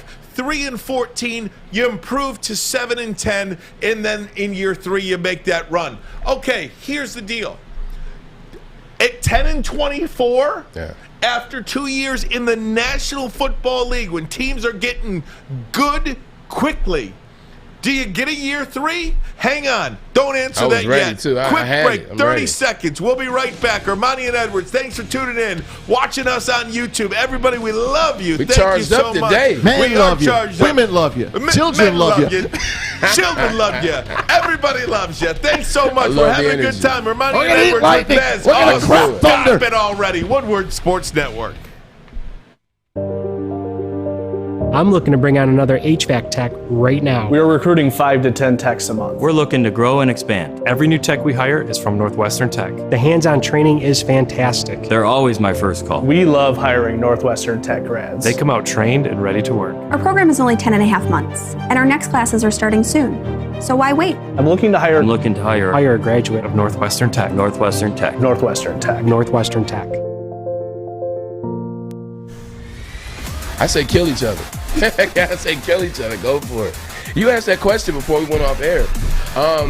I think you keep these guys as long as you're seeing improvement and progress. Like if you're seeing, let's say they go, 3-14, 7-10. No, not going 3-14, 7-10. Like let's just give them the benefit of the doubt of playing more games. Let's say 8-9. Let's say 8-9 in year one. That's okay. For the argument's sake. For the argument's sake. Let's say 8-9. Okay. Let's say 8-9, and next year 9-8, right? Fine. As long as you're seeing improvement by positions, quarterbacks are getting better, they're making better reads from game to game. You're seeing offenses finish better on their blocks, the offensive line. You're seeing defense attack the physicality. You're seeing less penalties. You're seeing them in games late and close. If you're seeing improvement on a game-by-game ratio, then they're proving their existence. They're proving that they are a good team in terms of Holmes and Campbell. But if you're not seeing any improvement from game to game and from year to year, that's when you get rid of it. Because everything that you guys are selling us, we're buying into, but you guys aren't improving. I don't see you getting better game to game. You still, the guys are getting blown out. Guys still look like they're lost. They don't know what the heck they're doing on defense. If you have that, no more than 3 years. And that's really my point, Maz. How long do you give these guys to right the ship? Because the program appears to be headed in the right direction, or at least we believe that, without any substance to it other than watching training camp and watching the off season. And it looks like they have a plan, and that plan is these guys working together. They're meshing really well together. How long do you give them? That's the question. If in Braylon's case, what Braylon was saying is, if they're in close games, if they're playing hard, if they're competing, I get that, and I understand that. But at some point, don't you have to start winning those games, even in the first two? Can you lose 7 to 9 games in year two by less than 4 points? At what point does the narrative at that point begin to be, well, they just can't get over the hump? They're going to have to beat Green Bay. They're going to have to beat them year one, maybe not year one, but definitely by year two. They're going to have to steal one of those games. And they're going to have to beat, Chicago twice. They're going to have to do something like that. They're going to have to go on the road and get a big win. Like, they're going to have to do things like that for me to really stay on the ship. They will have to do that. But in year one, as long as I'm seeing improvement, I'm seeing progress from game to game. Like, I want Dan Campbell to, as we say, keep that energy. I want Dan Campbell to have the same energy that he has now, the same energy he has in all the press conferences during preseason, during OTAs. I want that energy from now through the next 2 years. I don't want to see things going south and not being as good. Now you're not as loud. Now you're not a knee slapper. Now you're not drinking your Pike Grande from Starbucks with an extra espresso shot. Now you're getting quieter. Like, if I start to see that, oh man, I know what's up. Dan Campbell is going to be our Bill Parcells. That's how much faith I have in him. Now let me bring up Bill Parcells for a minute as a Giants fan. That's heavy praise, man. 1979 Miracle at the Meadowlands. I was there as a kid. That's the fumble. Joe Pisarcik to Larry Zonka. Herman Edwards runs it in. Yep. They fire the whole staff finally after that. They bring in Ray Perkins, terrific Hall of Famer from Alabama. Played with the Giants. He took him to a level. He had to leave. He went to Alabama. Bill Parcells comes in. He was the offensive coordinator. He comes in. He was the defensive coordinator. He comes in. Wears those tight spandex freaking shorts. The front butt. I mean, he looked like a fool, okay? The blue and red sweater. You know what? He almost got fired after year two. Year two, he almost got fired because they couldn't win. They won 3 games their first year. I think they won 5 games their second year. They were going to get rid of him. George Young, the GM, says, we're going to hold on to him. I believe in this guy. You see what Bill Parcells has done. He's in the Hall of Fame. Yeah, he brought in Belichick. Yep, he's in the Hall of Fame. Bill Belichick was there on the staff. Cornell. Yep, he was. That was a phenomenal staff. Yeah. What a tree that is. That's a coaching tree. Sean Payton later on in life. Nonetheless, they have to give him, I think he has a 6-year contract. Am I not mistaken? I think Dan Campbell. Yeah, Dan Campbell. Okay, they're not getting rid of him. They're keeping him. Now, Colin Cowherd and those guys, they might make fun of him. Colin calls him a Fred Flintstone. Yeah. He might laugh at him for the first year and a half. That's okay. That guy. It's okay. I like Colin. I like him too, I but love his sometimes, stuff. when he says stuff like that, it just makes you mad. But that's why you listen to him, and that's why you watch and you him. stay dialed into it. You do listen to it. But nonetheless, they're going to make fun of him. Guy like Pat McAfee is going to stay on his boat. I love Pat McAfee. Okay? Love Pat McAfee. Now you're talking. This guy ain't going anywhere. Look at the staff he's built. He's going to have a coaching tree. Dan Campbell will have a coaching tree. All former players, too. Yep. I love that staff. Deuce Staley, Aaron Glenn. If you're Jeff Okudah, and we're going to get into some college Anthony Lynn. College coaches in a little bit. Anthony Lynn. You know, you're talking about these guys. Who better to learn from if you're Jeff Okudah than Aaron frickin' Glenn? Yeah. I mean, seriously. I mean, Jeff Okudah probably didn't even know how good Aaron Glenn was as a player. But my goodness, was that guy a great player in the NFL. I've always appreciated having former players as coaches, and it's from this standpoint. Because they know what you went through. They know what you've gone through. They know the position as it's played. Like, I had a couple wide receivers coaches that were never played the game. They were just coaches by now. And when they're, giving you a play sheet, and we're doing play calls, and they're explaining the play, and we're watching film, they only can see it from an X's and O's type stance. They're like, all right, you're supposed to break it off at 5 yards. You come in. They don't know the inside the game. They don't know that when it's covered 2, you can't run that route like that. I can't run that route like that line. So when you have players that are passionate, they know the ins and outs of the game, and they can tell you the little nuances that the average guy can't. So I love the hiring of players. I always think that you should have some players or former players on your coaching staff. It just does wonders. Braylon, conversely, to pick up on your point there, I would have to imagine that former players are well more receptive of your input on how that play is going to work than some guy just drawing up X's and O's. Because the former player knows. They've been in your spot. When you bring them a suggestion and say, Coach, this is not going to work, or Coach, I think this will work better, I think a former player is more receptive to your input as a player. Also, a lot of times, 100%. Also, a lot of times what happens when you have defensive coordinators or offensive coordinators, in the past, a lot of them hadn't played football at the highest level. A lot of them didn't even get past high school, but they just, got under a certain tree. When you have a former player that can lobby for you, so, say you're my coach, and I tell you, hey, look, Coach, it won't work this way because of this and the way we would do this. He's now going to take that input to the offensive coordinator for me. I don't have to. So when we go in those meetings and the offensive coordinator sees something on film and he says, Braylon, why did you run the route like that? We're supposed to. And then on my behalf, my coach can step up and say, well, Chud, the way that we had him do it and because of this and that. Now, Chud's like, oh, okay. But a lot of times if you just come to the coach, a coordinator as a player, they brush you off. Doesn't matter that I'm 3rd pick overall. Doesn't matter that I'm a Pro Bowler. It doesn't matter. Brush me off like I don't know the game. So a lot of times when you have a coach that can advocate for you, it helps the relationship, man, and you'll see success. Huge. Yeah, I know we're going to get into this a little bit later. Break down these rookie quarterbacks that are out there. We talked about. They're on fire. We talked about Justin Fields yesterday, and we got word today that Trevor Lawrence will start for the Jags. He is the 8th. Out of the last 10 number 1 picks that's going to start. In the opener. Opener. So he gets that.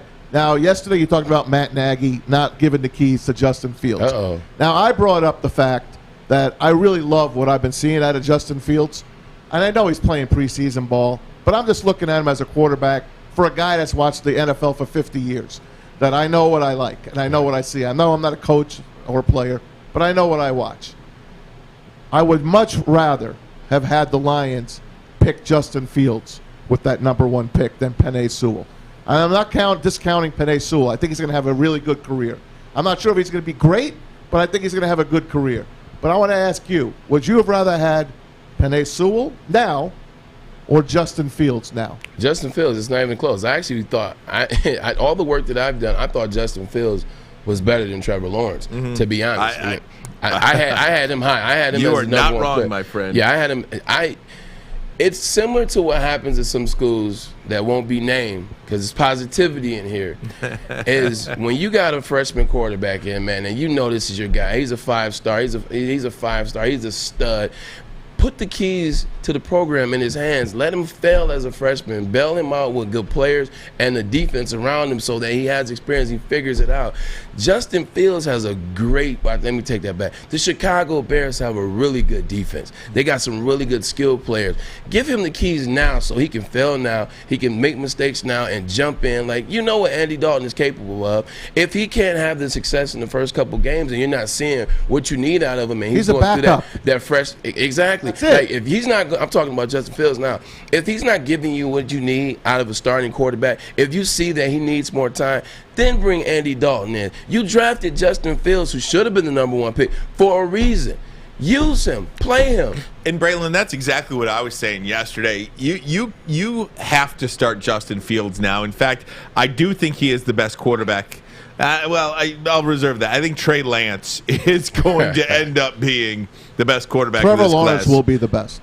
He will be the best. We could argue that all we want. They're all going to be very good. This is like the '82 draft. This draft class is as phenomenal a draft class from the quarterback position as I have seen since Eli, since Phillip Rivers, since Ben Roethlisberger, since Excellent that quarterback. Call. Good call. You know, That's a good one. That's how I feel about this He draft came class. to play today. Trevor Lawrence, Mac Jones, Justin Fields, Trey Lance, and the fourth name is escaping me. Zach Wilson. Zach Wilson from the Jets. He's a stud. They're all studs, I think. But if you're the Chicago Bears and you're Matt Nagy, Braylon, you're gonna probably start the year 0-3. Yeah. And what are you gonna do at that point? Then you're gonna throw the kid in. You know, you're an 0-3 football team, and then it just goes all south. Let the kid in there and take his lumps. The other thing about I'd rather go 0-3 with the rookie quarterback than 0-3 with Andy frickin' Dalton. The other thing about it is, one, you got the fan base up in arms because now the fan base is like, well, why the hell did we draft him if we're going to bring in Andy Dalton, who we've seen what he's done, and then Cincinnati. The other thing that could happen, not always, because these young guys, I think their minds they're sharper now for some reason. Like, all these guys hold themselves really well. Like you said, they're going to be great. But let's just say in this particular case, Justin Fields doesn't play the first 3 games. Now is he second-guessing his mental? Now is he thinking like, dang, I didn't beat out Andy Dalton. Now when I get in here, now they're 0-3. Now they throw him in there. Now he's like, oh, shoot, the pressure's on. I'm already behind the 8 ball by 3 games, and he puts too much pressure on himself. That really can work against the mental of Justin Fields. You know, we talked about this yesterday, Maz, and then, of course, Urban Meyer goes out there today. That would be like if Urban Meyer came out and maybe not so similar because he's the #1 overall pick, but if Urban Meyer comes out today and says we're starting with Gardner Minshew to start the season, I'd be like, bro, chill out. He went to Jacksonville for one reason. Yeah. And that was to get Trevor Lawrence and put him behind. But now we all talk about how much we like this Lions regime. We like Brad Holmes. We like Sheila Ford Hamp at the top. We like Dan Campbell. But I'm telling you right now, and I said it yesterday, they made a mistake. They made a bad mistake. Everybody watching on YouTube, we really appreciate your support. Everybody listening on the Woodward Sports app, we love you. We appreciate your support. And, of course, on Twitter, wherever you are watching us, please continue to do so. Lots more of the show to come. This is Ermanni and Edwards, Ryan Emoni, Braylon Edwards, along with Tom the Man Mazawey. Much more coming up next on the Bottom Line Woodward Sports Network. Okay, you thirsty little spin goblins. I want you to pedal into the next dimension. Spin it! Spin! Spin! Uh-oh! Carmen's falling behind. Let's give her the hiss of shame. Spin! Spin! Spin till you bleed! Don't ride the bike of shame. Come to Planet Fitness and find your own lane with tons of equipment, free fitness training, and no hissing. Join today for just $10 a month.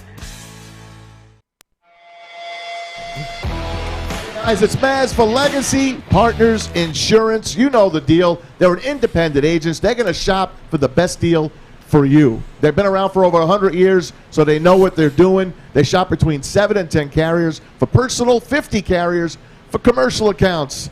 If you haven't had your insurance checked this year, give them a call. 586-2 209-4106. Better yet, go to the website. It's made specially for Woodward Sports. It's legacypartnersins.com/Woodward Sports. Fill out the information and let Team Maz do the work for you. Legacy Partners Insurance, please tell them Woodward Sports sent you.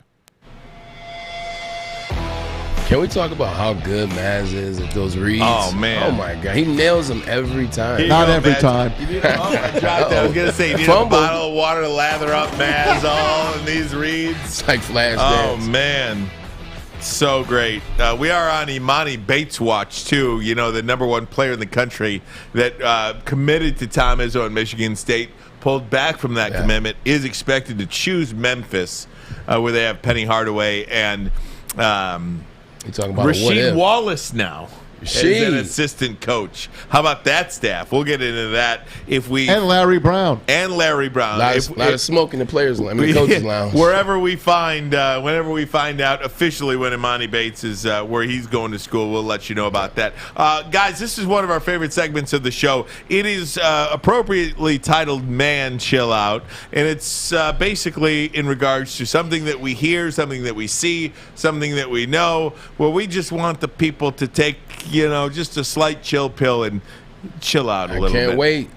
Braylon, you have been gone for the last couple of days, so the floor is yours if you would like to go first I today. will. I'll jump out the gate, please. Man. So my Man Chill Out segment today is very easy. I told you guys I was hacked. Scam on Instagram. They were hacked into my Instagram, Twitter, Gmail, phone number, etc., etc. So my Man Chill Out has to do with hackers. Hackers, these are individuals that are losers. They sit in the basement in front of computers or laptops or whatever their dealer's choice is, and they just go and violate individuals, their privacy, their lives, and it's an invasion. Like on Monday when it first happened, leading into Tuesday, I just felt vulnerable, like in the sense of, dang, like what can this person do? Luckily, I didn't have anything to hide, and he tried to extort me for money, so I told him go screw yourself, and it all worked out in my favor. But to just sit there and just invade somebody's privacy and just say I can do this because I'm smart enough and nerd. Guess what? Well, we caught his butt, and he's now going to jail. So you know what? To that guy, chill out, man. Chill out. Boom. Chill out in that jail cell, man. Watch your back. Chill out. It's a real deal, though, man. That is, man. That's great. Identity theft and it's invasion of privacy. So a quick story about that. So this is... You got hacked, didn't you? Yeah, I did. I got hacked, but I also had my identity stolen, which was a total mess. Oh, wow. So I think it was 2013, 2014. Yeah. I owed money for my taxes, for my federal income taxes. So the accountant, submits the check and all that stuff, and they get the check back. And the apparently the IRS said a tax refund has already been accounted for. Oh, wow. Somebody stole my identity, filed a false tax return. All the hard work you put in. And got money back. And I think I owed like 11 grand that year or something like that. I owed money. This guy ended up getting a check for like 10 grand or something like that from the freaking IRS. Man, the other thing that sucks about that, what's hard, and I know you went through that, is they make it so difficult to prove that you were hacked. It took me hours to get my accounts back and had to prove who I was and had to reach out to friends that have friends within there. Like, why is it so easy for them to take it, but it's so hard for you to get it back? It was years before it finally settled down. Every year I filed the tax return, you get the audit and all this stuff. It was an absolute disaster. And my only thing is, I was like, you're the freaking FBI and the IRS. You don't know where you sent that check to? Like, it was an address. It was a paper check. So not only did you send the check to an address, that check was cashed. You can't track that stuff down. Like, a PO box, an address, they just kind of gave up. They just kind of gave up. I'm like, what are you doing? They were hoping you gave up too. I got one for you too, and I told you this story, Ryan.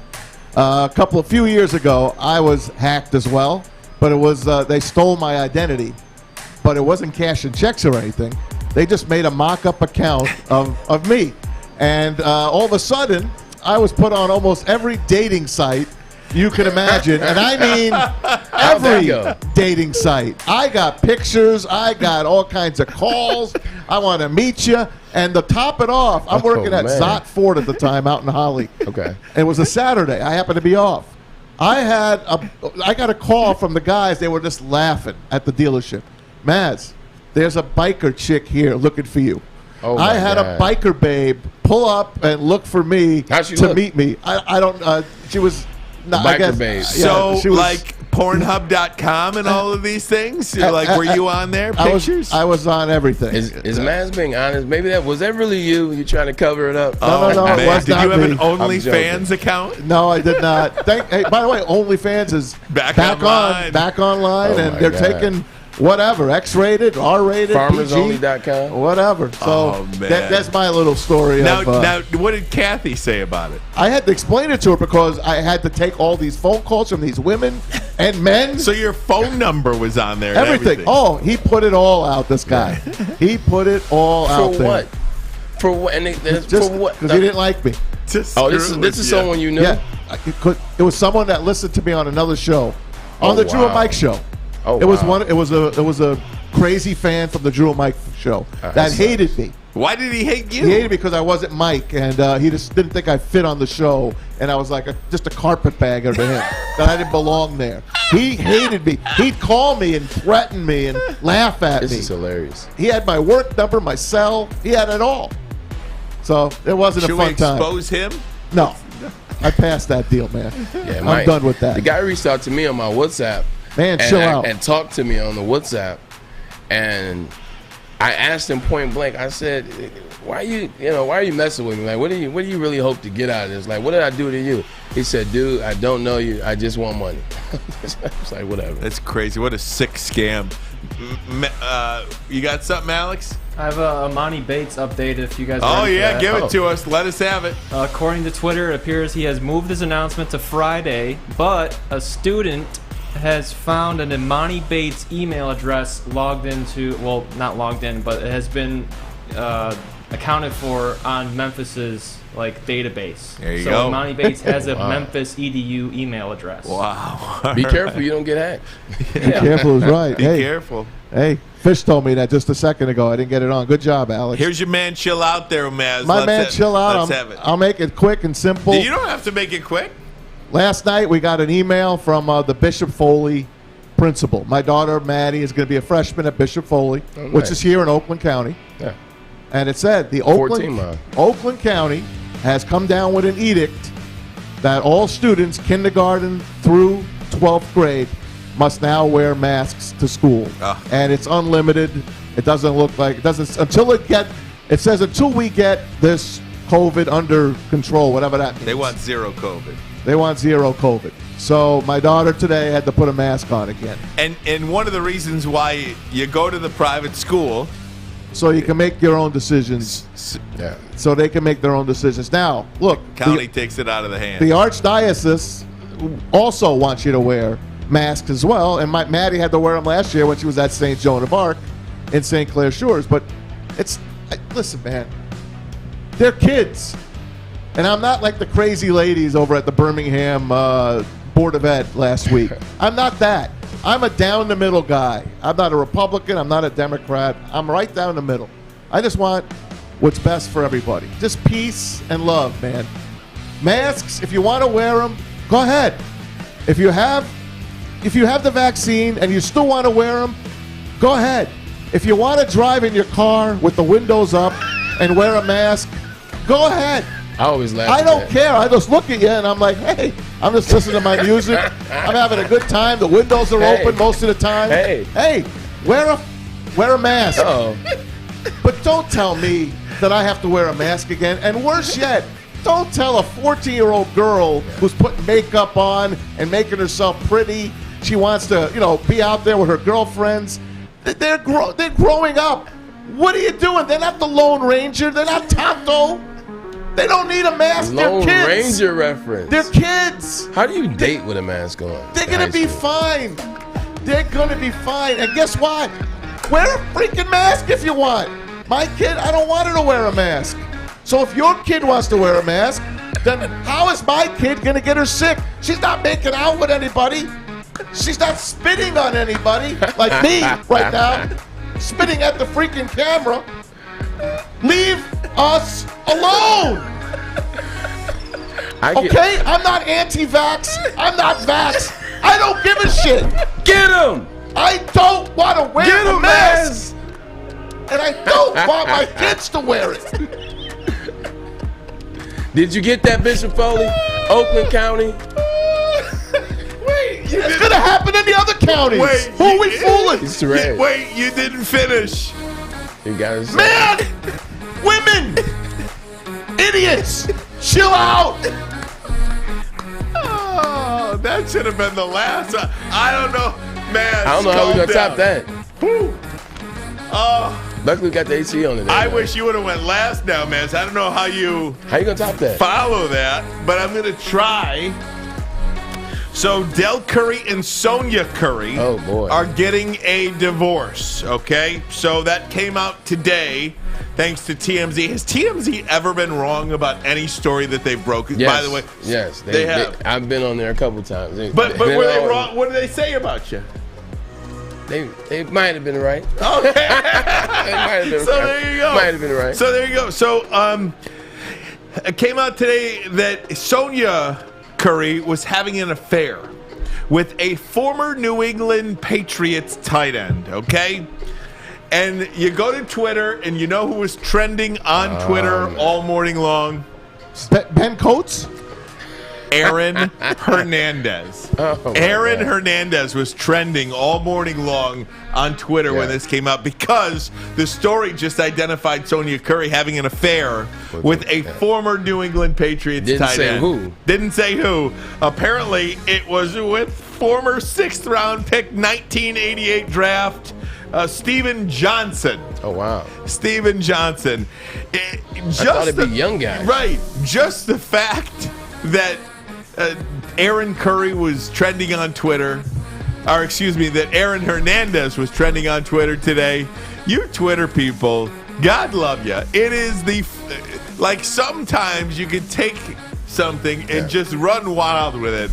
And the fact that Aaron Hernandez was trending on Twitter after it was revealed that Sonia Curry was having a extramarital affair with a former New England Patriots tight end. Meanwhile, he's been dead now. Yeah, for a number of years. Yeah. I say to you, Twitter people who get people trending, man, chill out. Hey, sidebar. Yeah. She's very good looking. My goodness. Yeah, and you know Dell's been stepping out all these years as well. That's what she said. I guess what's good is for the goose is good for the gander, I guess. Well, that's what she said, right? I mean, the worst part is poor Steph and his brother, Seth. They're gonna get their balls busted majorly. And I knew somebody that actually I just found out yesterday that I know somebody that, let's say, has messed with her as well. So then you wonder, like, how many guys has she been out there with? That's embarrassing too. If you're like if you're Steph, they gotta play with those. They gotta play in the NBA. Steph or Seth. That's hard to say. Yeah. It's embarrassing. It's terrible. At the end of the day, it's not them though. You know, it does suck. But you're trying to tell me that those guys in the NBA aren't gonna be like, hey, Steph, do I have a shot? Yeah. Stuff like that. You know what else is going to come out? Hey, I tapped your mom too. That's what's going to come out. Oof. That's what's going to come out. Those are Maz. fighting words. You're on a roll today, Baz. Luckily, this is the NBA and not the NFL, because we all know NBA players don't fight. Like, if this would have been the NFL and you would get one of those comments where it's like, hey, I tapped it too. Oh, there's going to be some brawls during these games. NFL, NBA is way different. And we're going to get back into some NFL. Got to take a quick break, 30 seconds. When we come back, NFL quarterbacks, we want to break them down. We want to go back to the NFL a little bit and talk about this rookie class. Just so good, phenomenal. So impressive. I mean, you got to go back to the Eli Roethlisberger. Good call on that, and Rivers draft. I think you're going to get at least 4 or 5 Super Bowls out of this class. Lion fans, we're paying for it again. Yeah, that's a good one. Over under Super Bowls out of this draft class. We'll do that as well. This is a great day today for us, Ermanni and Edwards, with a fired up Maz. This is Woodward Sports Network. Opa! Introducing Papa Romano's new Greek pizza, a tasty blend of bold Greek flavors and Mediterranean toppings, including feta cheese and Greek dressing. Get a large Greek pizza for a limited time for $16.99. Order now at paparomanos.com.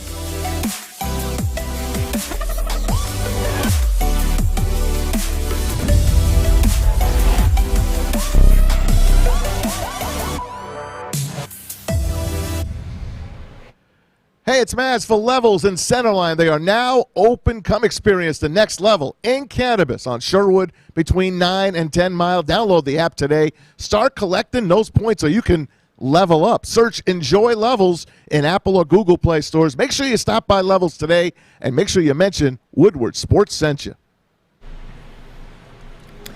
Guys, I want to get into some quarterback talk now. And we hit on this rookie draft class a moment ago. I'm going to put you on the spot, too, in order. And they haven't played a regular season game yet, so I'm not even sure it's fair to say. But in order of draft, it was Lawrence, Wilson, Lance, Fields, and then Mac Jones. Do you believe that still is the order they should have been drafted in? Lawrence, Wilson, Lance, Fields, Mac Jones. Do you like that order?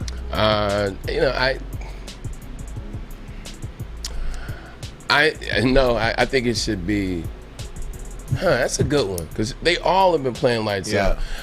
I don't think Trevor Lawrence is a guy that you can't pass on. Even though I would have drafted Justin Fields first, if I was a GM, maybe I would have gotten talked out of it. He's like one of those type talents. He's been the number one quarterback for like the last 7-8 years. So you still got to take him first. I'm putting Justin Fields second, and Trey Lance is a bad boy, man. I'm putting Trey Lance third.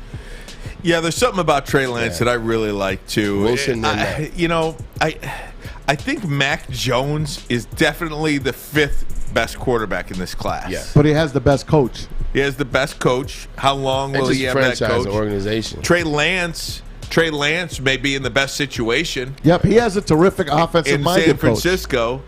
Coach. So would you put? Would Lance be number one if you look at this list? Trevor Lawrence, Zach Wilson, Trey Lance, Justin Fields, Mac Jones. I think the interesting thing about looking at this list is I'm looking at it, especially as you just specified, not only are they really good talents as young quarterbacks and studs, a lot of time, they are also have been drafted by franchises that are beginning to put it together. You look at what they're doing out there with the 49ers with John Lynch. That's a great environment. That's a great organization. Look at Mac Jones, and he's gone to Patriots. We know what they are capable of, Robert Kraft and Belichick. You look at the Jets bringing in our boy Salah. They're going to pick up. The Jets are going to be good. Have you had a chance to talk to him at all? I've never talked to him, but I played against him. Okay. I played against one of his defenses. He knows his stuff. So they're going into good situations. A lot of time you'll see quarterbacks go to terrible situations in the first round that don't get it. You look at, let's say Matt Stafford in Detroit when he first got here. You look at Cleveland Brown and Johnny Manziel when he first went there. So that's the other side of this equation is those franchise and organizations have figured it out or are figuring it out. So there's just I think this draft class does get 5 Super Bowls between all of them. Yeah. I mean whether it's Fields who wins one with the Bears eventually. Zach Wilson, you never know, and Mac Jones. 49ers were just in the Super Bowl a couple years ago. 49ers. Trey Lance can win 2 Super Bowls. Yeah. Trey Lance could win 2. Mac Jones could win 1. These are franchise altering quarterbacks. I'm not sure you have that in next year's draft class, and I don't want to go back to and just beat this drum again, but that's why you look at what the Lions potentially passed on in Justin Fields this particular class. Spencer Rattler to me is not, I know a lot of people disagree with me on this, but I don't believe that Spencer Rattler is as good as any one of these 5 quarterbacks in this draft. No, I don't. We talked about that last week, and I agree with you 100%. They're going to be kicking themselves in a couple years when Justin really starts to have the success that you and I think he's going to have, because you've had the same quarterback behind the center for the past 12 years. Do you know how difficult it is to keep a guy for 12 years and the guy be the guy? He was the guy for us. Like, you know how good it is to go into an offseason knowing you don't need a quarterback?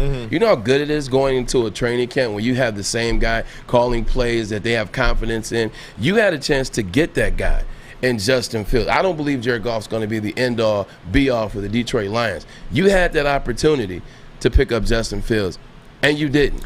I don't like Sam Howell either from North Carolina. I don't like him.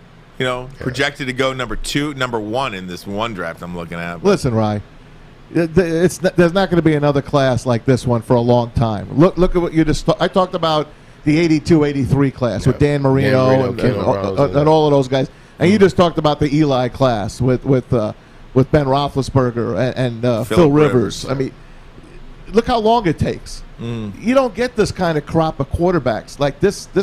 This was the year. Last year was a good year. You had Tua, you had Joe Burrow, and of course Justin Herbert. And I mean this. I was like, if you're not going to take Tua, take Herbert. I said it last year. Go back, check the tapes of my shows. We believe you. You got to take the quarterback when you're a top 5 pick, and he's there. And you know Matthew Stafford's getting long in the tooth. If you took the guy last year, he could have sat behind Matt Stafford already and already been starting this year. And you still could have swapped Stafford and gotten some draft picks and done really well. And still gotten Goff. You heard the piece. They wanted to get rid of Goff. We took him off their hands. They blew it, man. Would you rather have Penei Sewell in the Hall of Fame, or would you rather have if Justin Fields went in the Hall of Fame? You said it yourself.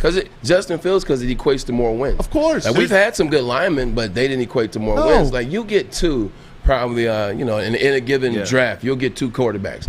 Rarely you'll get 3, like you said last year. Rarely. You almost never get 5. Never. And that's why 2 classes you guys brought up was spot on the money. There's one quarterback I am intrigued with, and I hate making an argument for something that you're really going to just take some time. There's one quarterback in next year's draft class that I am intrigued by, and that's Malik Willis, the quarterback from Liberty. Very reminiscent of a Lamar Jackson type quarterback. Good with his legs, can stretch the field. It's a crap shot. I'm looking at Justin Fields in 2 preseason games and just the way he carries himself. And I was the one that said, if I had my choice of all of them, Justin Fields probably would have been my 3rd pick. Gotcha. Because I love Lawrence and I love Zach Wilson. Even though he's short, I think he's going to be a stud in New York. I truly believe that. Very high on him up there. And Trey Lance, you don't really know, but they know more than we do. Kyle Shanahan had his eye on that kid from the word go. Here's the top 4 quarterbacks in next year's draft: Carson Strong from Nevada, Malik Willis from Liberty, Sam Howell from North Carolina, and Spencer Rattler from Oklahoma, in no particular order, but those are the top 4. I mean, none of those 4 quarterbacks, to me, are better than either one of the 5 that were drafted in this class. All right, guys. That was interesting. You see where those quarterbacks go to school at? Like, usually, like when you said the top 4, I'm thinking of Ohio State. I'm thinking Oklahoma. You just named 4 schools, 3 that a lot of people probably haven't even heard of. Yeah. Well, and if you're drafting a quarterback, I think you do have to look at not only the best quarterbacks in this class, but who's coming next year. Yeah. And that helps you make the decision, at least in my opinion. Guys, I had a chance to talk to Ben Verlander, Justin Verlander's brother, yesterday. I'm going to play a little bit of that clip for you, and I want to ask you if it's right if Justin Verlander comes back to Detroit, because it has been talked about apparently within the family. We'll do that next. This is Ermanni and Edwards with Maz. This is Woodward Sports Network. Welcome to the Call Sam Chopper Shop, where you can win a custom-built chopper while helping our veterans at the same time. Watch as the Bad Pig Custom team turns this bike into a one-of-a-kind classic chopper. And when it's finished, we'll be donating the bike to Volunteers of America Michigan to raffle off in support of our vets. A great cause to give back to those who've given so much. Watch for Call Sam Chopper Shop episodes on our social media channels and get your raffle ticket today at callsam.com/chopper shop.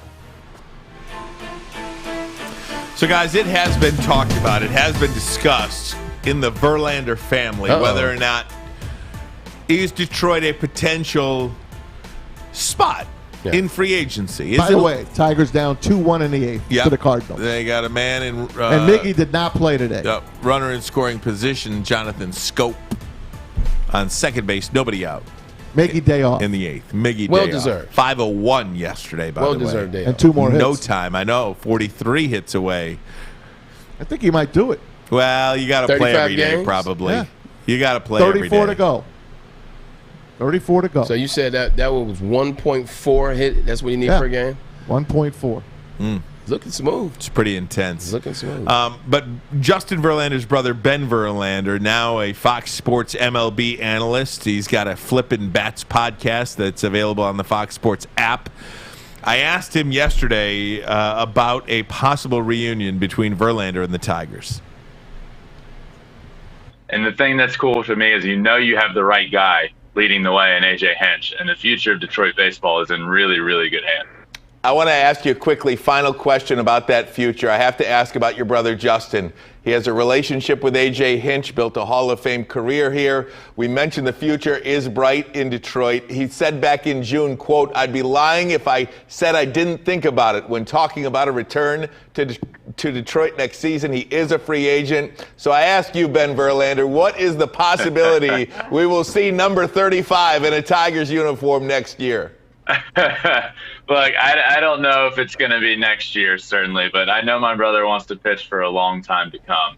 He's still got many years left in that arm once he comes back, and it has certainly been talked about. I know it would be quite a poetic finish and end to his career to end it back there with a Detroit team that's winning and to go win a championship. And I know one of the hardest things for him in his career was not winning a World Series for Mr. Ilitch. And I know it would be pretty poetic for him to come back and win a World Series in Detroit at the end of his career. And I don't know if it's going to be next year or when it's going to be. And I can't guarantee it's going to happen, but I know he's talked about it, and I know it'd be a pretty poetic ending to his career. Ben Verlander, really appreciate this time. And I love the Al Kaline jersey behind you. So I do think Justin Verlander is going to return to the Tigers at some point. I really do. If they want him.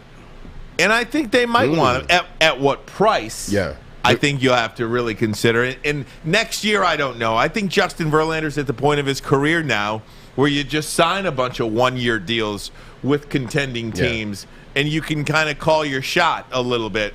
Verlander, to me, is a guy that sees himself in the ilk as a Tom Brady. I think Verlander would pitch 43, 44, 45, like well into his 40s, like Roger Clemens did, like Nolan Ryan did. I think these storylines where Verlander can carve out his own niche in Major League Baseball, he's a big baseball history kind of guy, big Hall of Fame guy, pad those stats, and I think the poetic justice to return to Detroit and have a chance to win a World Series championship for the manager, with the manager that he won it with in Houston, I think that is not out of the realm of possibilities. In fact, I think it's likely. I think everything lines up. You look at, like you said, they won a World Series together in Houston, and also it goes to what we've been talking about, especially you, Maz. Justin is watching what A.J. Hinch and the Tigers are doing. He's seeing the potential for what they're going to do for the seasons to come, so I guarantee that's weighing on him too. Who doesn't want to come back home? It's a feel-good story. You come in as the old vet, and they had a young team. He can provide that leadership. Why wouldn't the Tigers? He could come in as the Kenny Rogers, like back in 2006. Exactly. Why wouldn't you want, this is home for him. He's a Tiger. He will always be a Tiger, so the fans will welcome him back. The organization will welcome him back. So it's just a matter of when. When will be a good time for him to come back and how long? By the way, I looked on ESPN today. They released their top 10 farm systems. Who do you think number one is? Mud Hens. I know, so I can't guess. It's the Orioles, who have lost 19 games in a row. We'll talk about that in a second. You ever been in anything like that? Like, what are those players going through? I mean, I know you've been on losing franchises. 19, that's different. Something where you're losing 6, 7, 8 games in a row. Anything like that ever happen to you? We were 4-12 with the Browns. I think my rookie year. I want to say we were 4-12, and I was hurt 4 of those games, but That didn't feel good. Oh, that man. felt bad. Coming from Michigan, where we Big Ten champ, to 4-12. I can't imagine what 19 losses. I can't feels imagine. like. How do you go to work? Remember the Orioles? What year was that, Maz, when they started like 0-21? Remember that? I remember. I just don't remember the year. Yeah. I don't remember. I think it was the early 90s. 88 or something like that? Late 80s, early 88, 90s. yeah. But Tigers are number 7 on this list for top 10 farm systems. How about the Rays? The Rays are the best team in baseball, and they have the 6th best farm system. How do they do that? They're amazing. Yeah. All the other teams on here, the Giants are 8th. They lead the National League with the best record. All the other teams are struggling teams, like the Tigers have been. So that makes sense. But to stay up like the Rays and the Giants have, man, that's fun to play for those guys. Yeah. Baseball in this town is going to be fun again. It is. You know, the Tigers are 52-42 in their last 94 games. That is not some silly sample size. I mean, that's legit. That is a legit baseball team. And again, you're doing it without Matthew Boyd. You're doing it without Spencer Turnbull. This pitching staff and what they've gotten out of we turn our guys into heroes. What they've gotten out of Jonathan Scope, they've gotten out of Robbie Grossman, I mean, is really, really impressive and stuff that you can kind of like, you know, you root for these guys now growing up. You see Akil Baddoo doing some great things this year. I mean, it's just a really fun thing. Tigers do not score in the 8th inning. They strand a man at second, leadoff double. They can't get him across, so they go to the bottom of the 8th, down 2-1. This is that time of year where baseball picks up. This is when the intensity picks up. This is when you start to get close to, okay, who's going to be here? We're getting ready for the October Classic. So the fact that they're winning at this time of the year, the fact that they're in games, like you said, right now it's 2-1. The fact that they're in games this late in the year, it really shows, like you said, it's not a sample size. This is the identity that A.J. Hinch is talked about doing, that he is doing. This is what Detroit Tigers, as I'm wearing the hat, is going to look like. Great hat, too, man. Like great hat. Moving forward, this is going to be the Detroit Tigers, and this is the right time to do it. Tigers have a 7-game homestand coming up. They'll play 3 with the Jays, a make-up with Minnesota. And then you get to see the Oakland A's coming in, the swinging A's. You love the Oakland A's, Maz. I do, and I love the Yankees, too. They won 11 in a row quietly. How do you do that quietly? You're not talking about them? Well, I mean, come on. I don't need to be talking about the I'm just saying, they were really Yankees. I'd be honest, I kind of gave up on them about a month ago. I was fire Boone, fire Cashman. Fire everybody. Fire everybody. They won 11 in a row. I think they're a flawed team, but their last loss was the Field of Dreams game. That's right. Braylon, they shouldn't have lost that one. It should be 12 in a row. I look at Maz today and I say, whose jersey you got on? You know, he's wearing the Yankees jersey. You take a look. He Yogi. Said, what jersey you got on? He says, Lou Gehrig. Who else? I was close. I said Yogi. He said, Lou Gehrig. Who else? Like they don't have a million players. Like there's Mantle. 100 players. Okay. Mantle, Ruth. I'm going to give you guys a trivia question. Okay. Oh. How did the Yankees come up with the numbers for their players? Because they were one of the first teams to have numbers on their jerseys. I don't know. Like, what did Babe Ruth wear? He wore number 3. Number 3, yeah. Okay. Yes. And Lou Gehrig wore number 4. 4. You getting my drift here? No. Number 5. Who batted 5th? Oh, the order? Yeah, there was the batting order which they had back in the old days. You can never forget your order. How they numbered their jerseys. Really? Yeah. So they weren't changing batting orders like teams do now. Then back then, they might have, but I'm just saying that's how it started. Gotcha. Just a little sidebar. How it started, how it's what is that? How it started, how it's going, or something like that. All right, guys, we're gonna take a break. When we come back, the Little Leaguers from Taylor North. What a run they're on. We'll talk about them a little bit. And the bottom line is, what is the bottom line today? We got a lot of bottom line todays, I think. A lot of bottom line I have an idea where you're going. Ooh-wee. This is Ermanni and Edwards with Maz, Woodward Sports Network.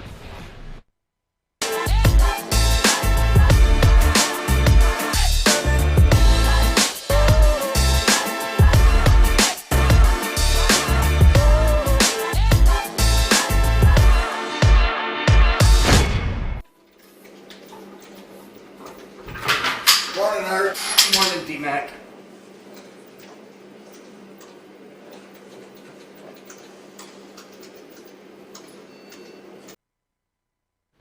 Man, can I go for some Papa Romano's pizza right now? Papa Romano's handcraft pizza that made him a Detroit favorite for over 50 years. House-made dough, hand-cut veggies, fresh cheese to make the difference. The same quality goes into all their pizzas, salads, subs, and pitas. Orders now. Order right now at paparomanos.com. I'm hungry.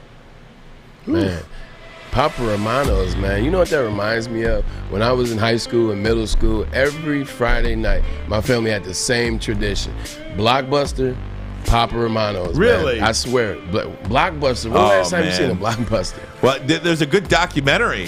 The last Blockbuster. Yeah, the last I saw that. Blockbuster. Where is it? Like in Alaska? In Oregon. No, it's Oregon. It's in Oregon. And that's still kicking, huh? Yeah.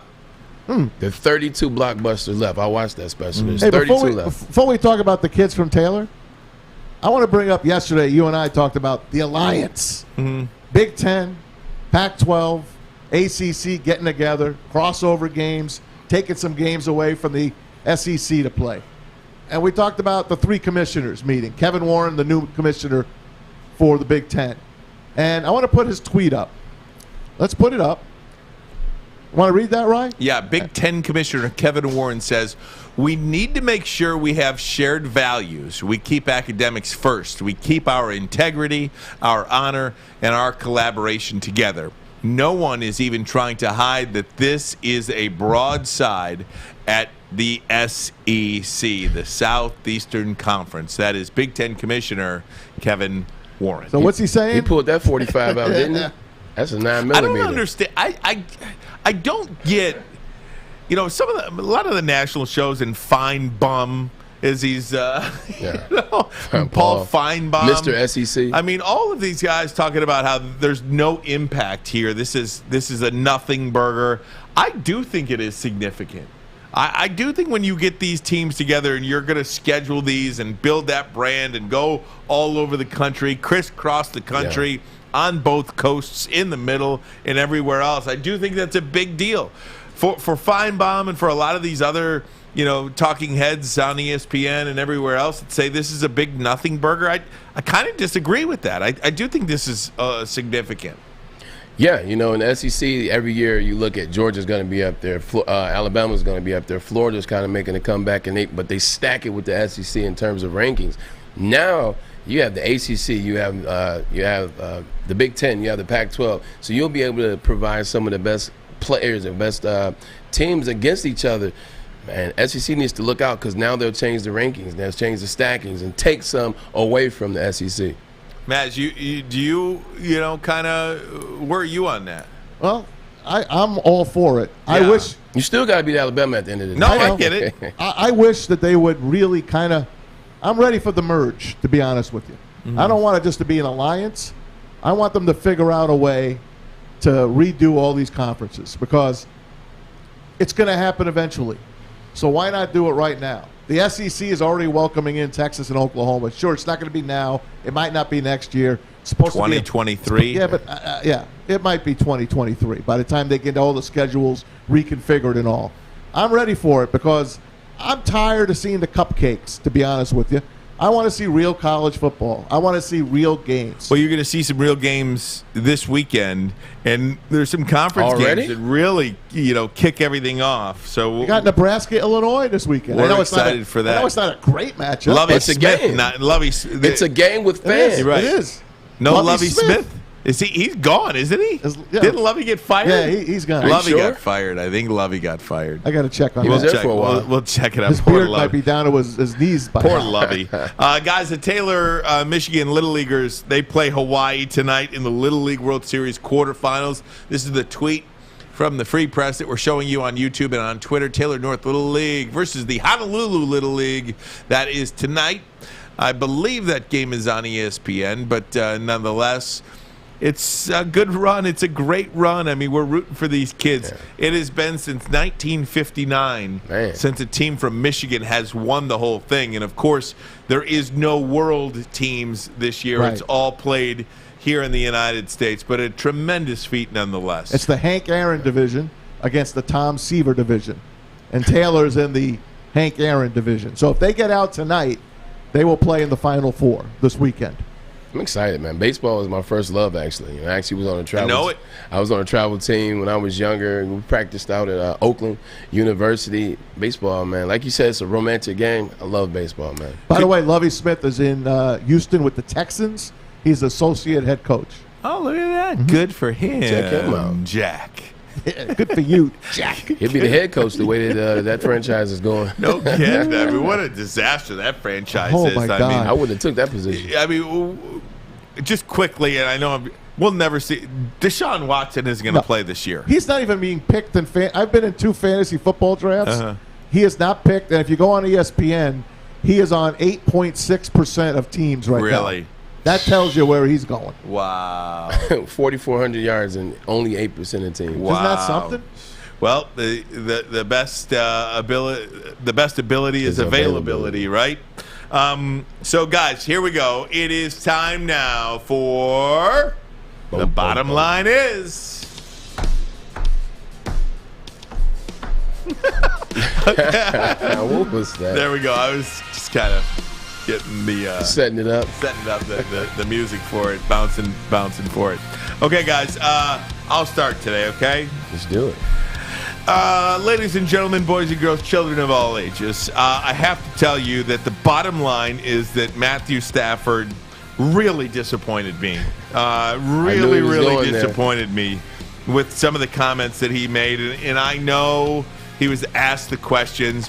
But to come out and say that you never really played in a big game in Detroit, I think is disingenuous. To say that, yeah, you've got 5 primetime games with the LA Rams this year, but you didn't play in that many primetime games in Detroit, I think is a bit disingenuous. And it's all because perhaps if you performed better in the big games that you did play in the 3 playoff games, which I've alluded to in those 3 playoff games, 0-3, for instance, in 2014 against Dallas, your 6 second-half possessions, of which you went into the lead at halftime with, 14-10 at halftime, your 6 second-half possessions, INT, field goal, punt, fumble. Sorry, Matthew Stafford.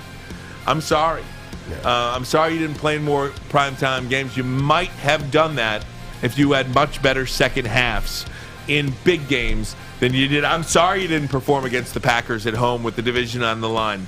I'm sorry you threw 3 interceptions in your final 3 games in the regular season in 2016 when you had the division title on the line. You don't want to go on the road. Go win some of these regular season games and the finales against Green Bay. That's all you had to do if you wanted a home playoff game. You had 2 opportunities to do that. You failed in both. So I am sorry you did not play in more primetime games. The bottom line is Matthew Stafford. Ooh, I am disappointed in you.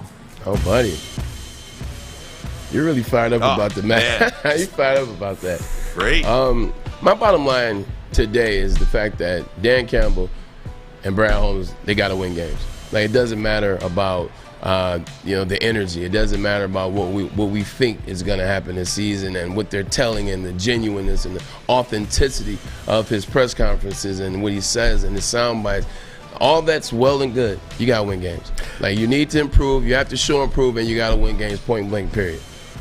Braylon, I have to ask you this for Jenna, who's a great YouTube commenter. Where did you get? She's been asking the whole show. I got to do it. Where did you get that hat from? Because they love I appreciate that hat. I should wear it more often. I got it at Pro Sports Zone, Laurel Manor, John Yu. So shout out to John Yu. Shout out to John Yu at Laurel Manor. Pro Sports Zone, Laurel Manor. That's where I got it at. All right, good. There you go, that's Jenna. High rent district. We got you. They had Kevin Nash in. Stop it. I found out. He's from Detroit, isn't he? He is. Like, the day we had Mick Foley, Friday, they had Kevin Nash Saturday. Really? Yep. Wow. All right, Maz, you're up. All right, fellas. The bottom line for me is all you haters out there, including Ryan, he's not really a hater. He's giving you the facts. That's what's happened. Matthew Stafford's numbers speak for themselves here in Detroit. But the bottom line is he played for the Detroit Lions, and that's all I'm going to say. That's it. That was short and sweet. All right. Well, guys, this has been absolutely fantastic today. It's good to be back. Jenna, Mike, Joey, Mark, thanks so much, guys, for all the chats there on the YouTube. We really appreciate your support. Support our sponsors, too, because that's kind of how we stay in business here. We really appreciate your participation in the show. Got to keep the lights on. As well. Absolutely. Got to keep the lights on. Got to keep these mics working. Got to keep some batteries in the house. So please support our sponsors as well. Thanks so much, everybody. Tell your friends about us as well. We are Woodward Sports. You can find us on Twitter at Woodward Sports, on YouTube at Woodward Sports, and of course Twitter and all that other stuff. I'm telling you, Twitch, we're all over the place. We're there. We're 9 everywhere. different platforms. Braylon, great to have you back in the house today. Good to be back, man. This in the middle here, the NFL Alumni Award, Alumnus of the Year, Detroit chapter, Mr. Braylon Edwards. Woo-hoo! Yes, sir. Congratulations Thank you. to you, and continued success there in the community, because that's why this is there, because of all the work that you do in the community. Maz, great effort out of you today, I'm telling you. Thank you. Had a fun time. Fish, Alex, you guys rock. Even Adam was over there. Baydoon! They're not booing, they're Baydooing. We'll be back tomorrow, guys. Check us out live 2 to 4. Otherwise, after that, anywhere where podcasts are found. This is Ermanni and Edwards with Maz, the bottom line on Woodward Sports Network. That's funny. Here's the 1-0 to Cabrera. He drifts one to deep left field. That ball is gone in the third deck. Number 501 was crushed.